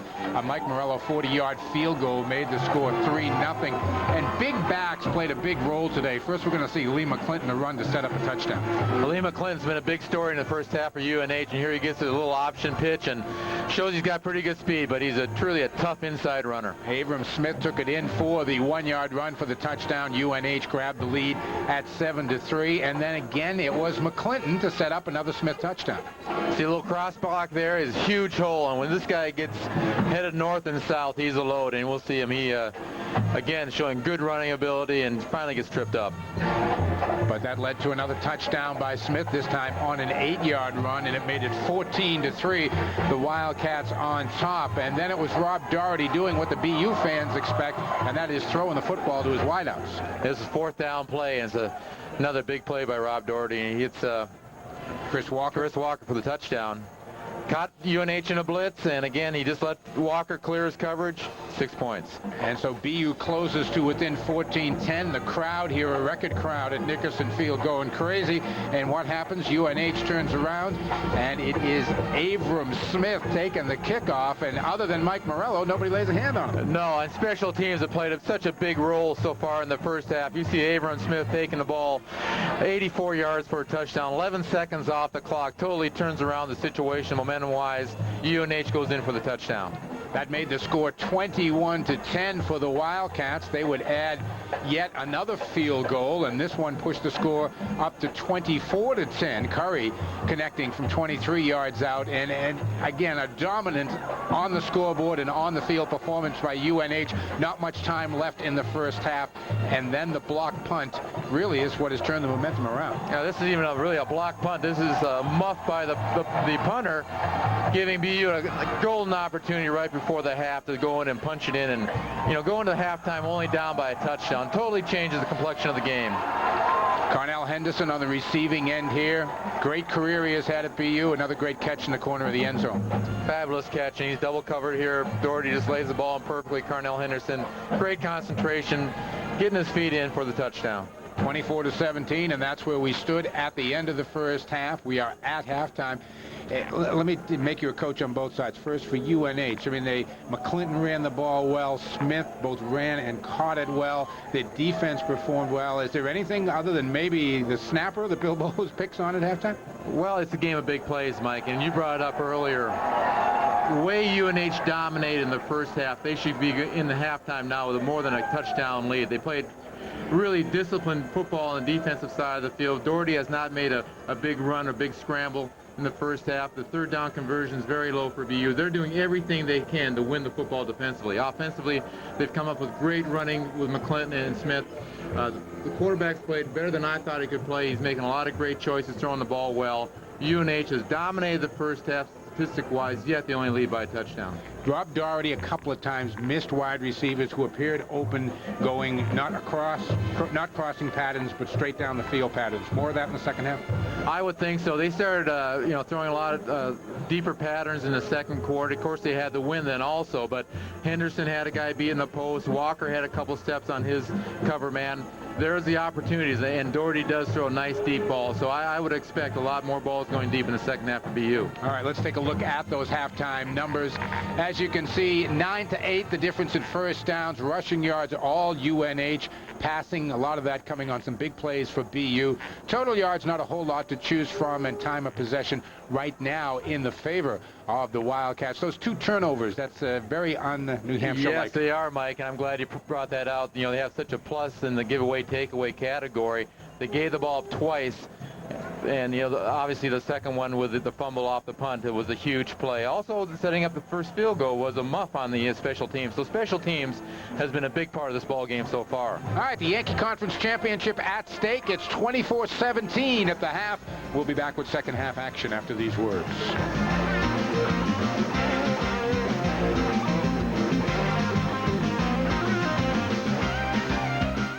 So, Barb, what kind of car are you driving now? I just leased an Acura Legend. Ouch. You don't want to test drive the Eagle Vision, then. Why not? Come on. No. Come on, I just want to test drive it. Give it a go. Okay. Don't say I didn't warn you now. Okay, we'll be back. Barbara's back in the Eagle Vision. How was it? Oh, it reminds me of my Acura. It's great. Why don't you want me to test drive it? Probably at least price. I would guess she paid more. Lease Vision for $239 a month at your Jeep and Eagle dealer.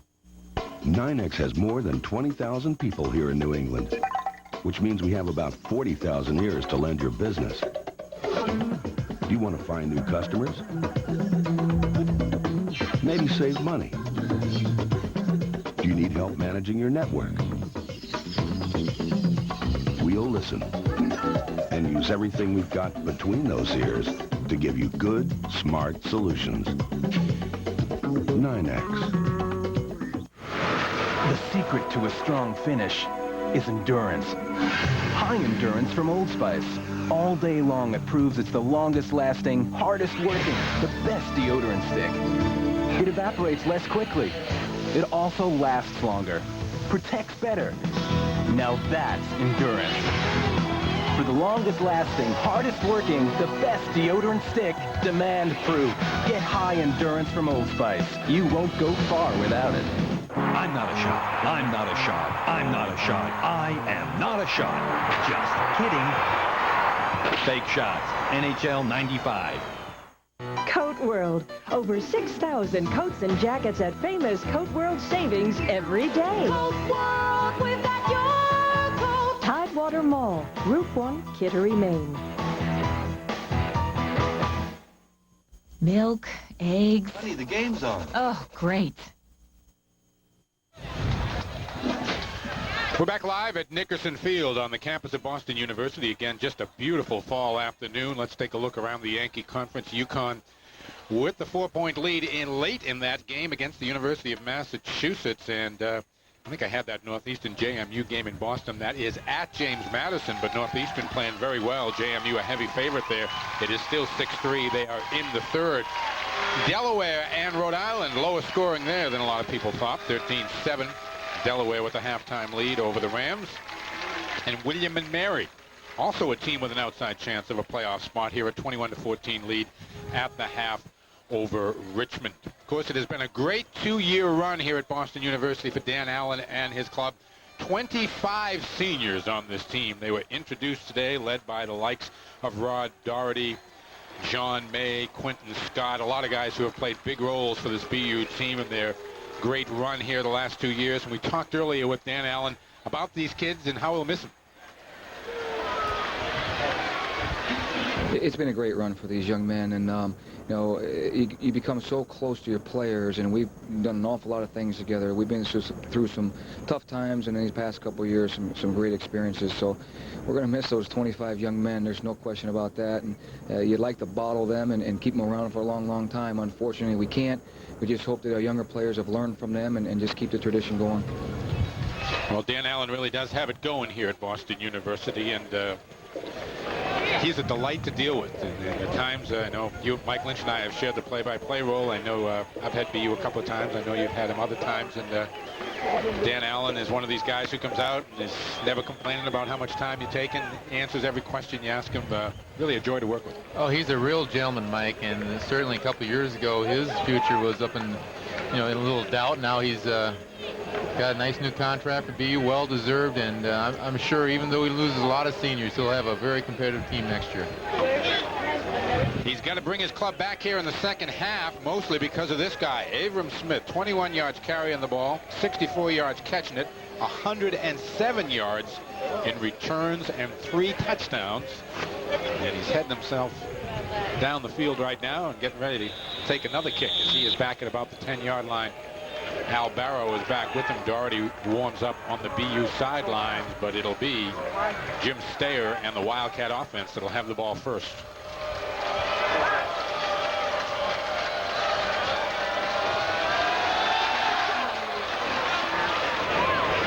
One of the up men takes the kick at about the 25, and he'll get it out to about the 35-yard line. Not bad field position at all for the Wildcats to start off here in the second half.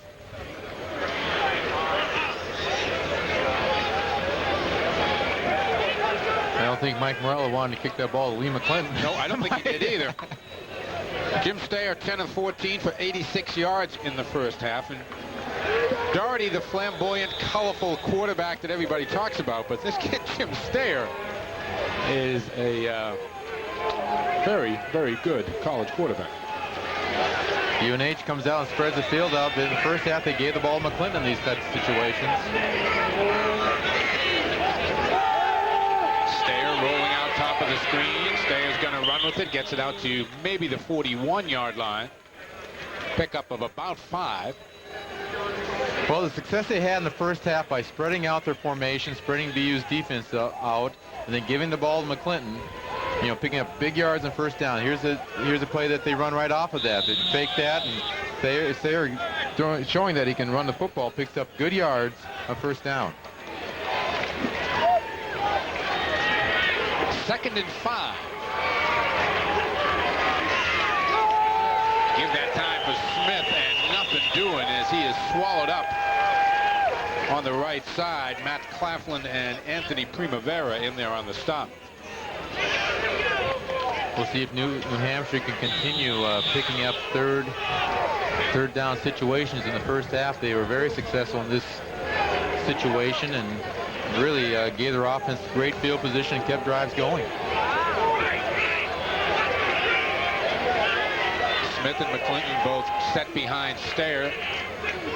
3rd down and 6. Jones in motion. Stayer is looking to throw. Plenty of time. Over the middle. Knocked away. Nice defensive play by Andrew Brennan. That was close. Mike Allen, the wide receiver, the senior, Newport, Rhode Island, running just a little curl in here. You'll see Andrew Brennan all over him.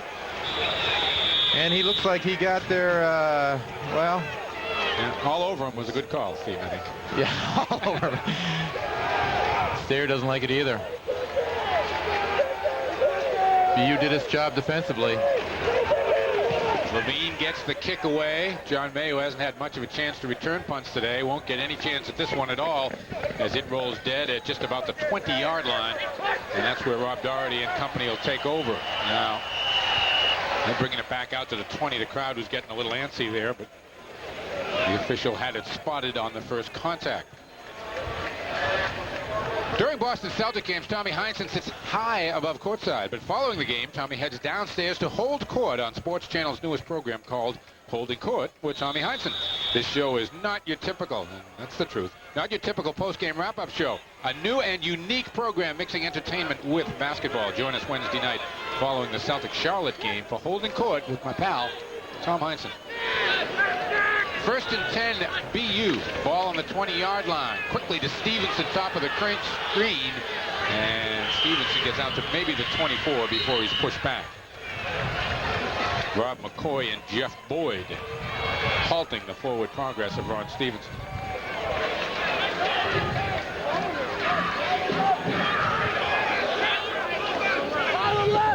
BU's got the wind in the 3rd quarter, and as we saw in the 2nd quarter when they had the wind, Doherty went deep. 2nd and 5 for the Terriers.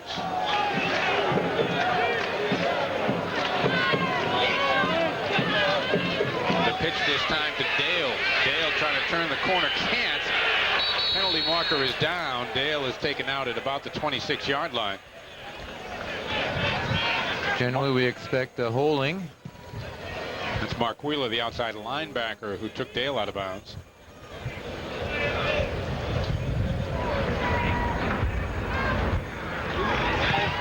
Another good call by Steve Nelson. 13-12 left to play here in the 3rd. 24-17 UNH.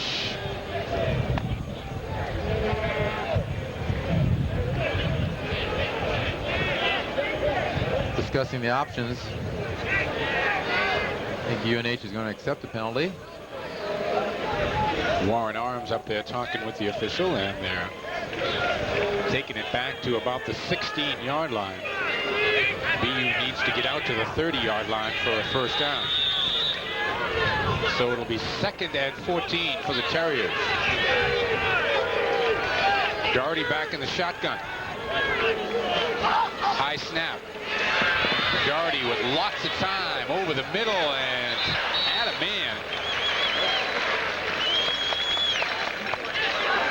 Brendan Richter might have got a piece of that. BU faced with a 3rd down situation.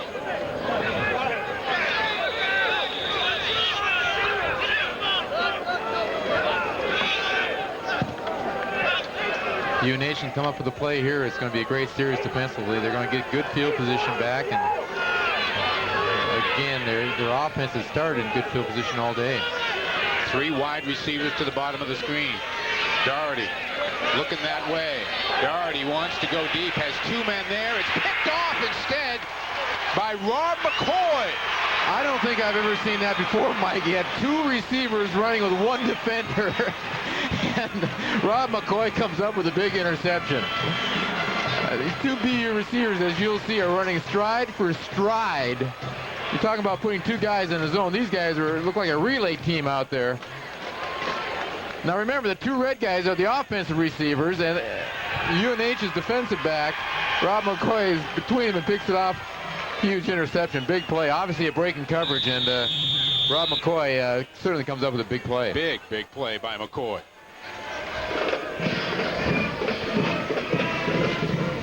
Stair with the handoff. There's McClinton going north-south again. He's close to a first down.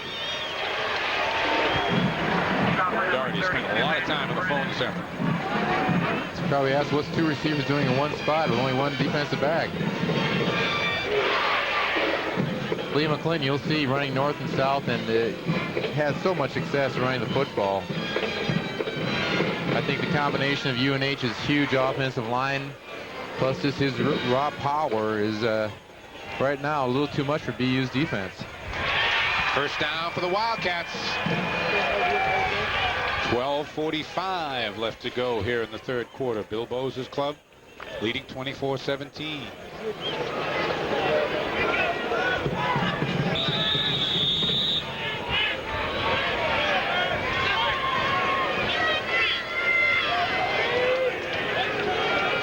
Now comes as a single setback. Stair on first down, looking to throw. Nice catch out here by Mesquita, and he's taken out at about the 46. Whoa! He lost the football.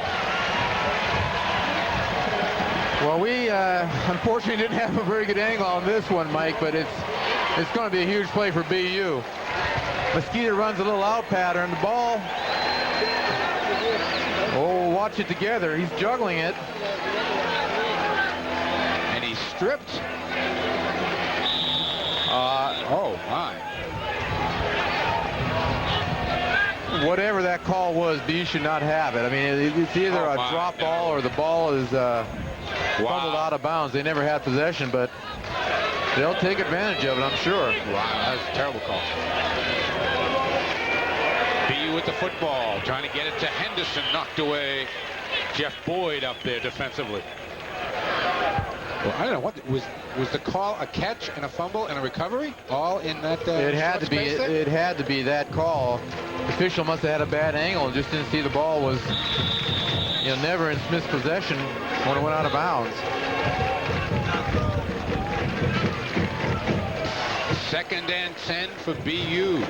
They have the ball out at their own 47-yard line on a huge break. Doherty dumps it off to Dale, and Dale is dragged down from behind just as he crosses midfield. Sean Finneran in there on the stop. BU's run a number of screens to Dale today. A lot of them very successful. That time Finneran just comes back and makes a good play from his defensive tackle position. Brings up a 3rd and 5 for the Terriers.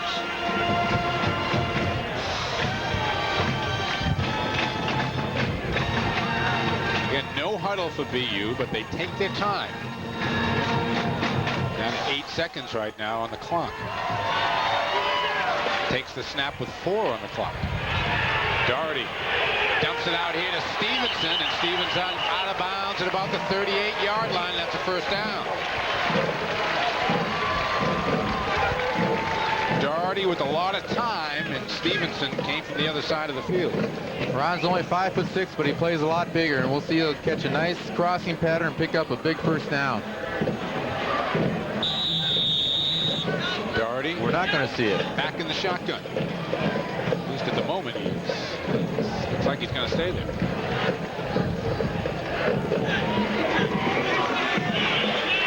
Pressure on Doherty. He hangs in there, loops it for Walker. Knocked away. Wes Mills again there on the coverage, and Doherty got popped one more time. UNH comes with a blitz, and you'll see Robert Doherty hang in there. My goodness. Takes a helmet right on the chin. He gets up to look and see what happens. Chris Walker had a chance to catch that football. Robert Doherty now the all-time total yardage leader in BU history, 6,415 yards. He's done that in 2 years. Second down and 10. Ball at the UNH 38-yard line. 3 wide receivers top of the screen. Doherty looking that way. Loops one out deep, trying to get it down to Henderson, and it's picked off at the 2-yard line by Rob McCoy.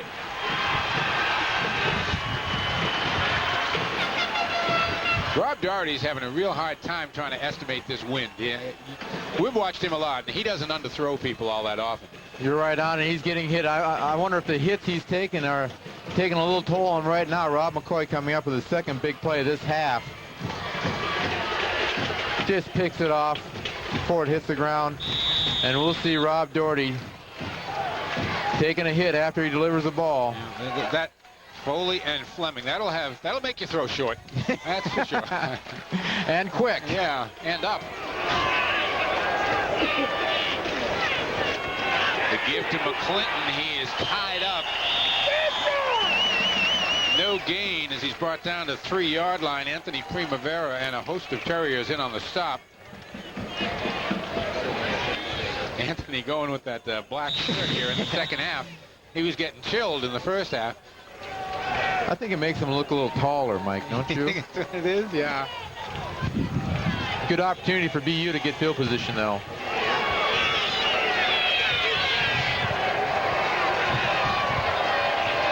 Smith deep in the eye. Stayer's going to throw out of the end zone. Loops it deep, looking for Barrow. He couldn't find the football. Stayer was going to make sure that he was not going to be brought down in the end zone. He let that go early, and Barrow spent the rest of his route trying to find the ball. Stayer runs a little play action out of the eye, going for it all. Barrow being covered by Pablo Rodriguez. You see, not real happy with it. 3rd down and 11 as the BU defensive players try to get the crowd back into this game. 10:45 left to play here in the 3rd. The give is to Abram Smith. Not much doing. Gets a little room for the kicker, but that's about all as he gets out to the 7 or 8 yard line. And the Wildcats will have to give it up. Smith in the eye. He's a tailback. Steve McClinton being the lead blocker. And there's Anthony. There's Anthony. Primavera. You know, the trouble that BU's had receiving punts today, letting the ball hit the ground so much, you'd think they get into a dual return situation, Mike. John May's a lone returner back there. The ball's hit the ground. You would think they put another guy back there just to cover the field better and prevent the ball from hitting the ground. Levine handles the snap, gets it away. It's a short kick. There it goes again. And the Wildcats unable to get to it as the bounce goes BU's way, and they'll take over at about the 33-yard line. But Yost ultimately got to the ball. BU was lucky in that regard that the ball bounced in their favor, but time after time we've seen the ball hit the ground on punts, and again, you lose field position. You be the punter. Here comes the rush.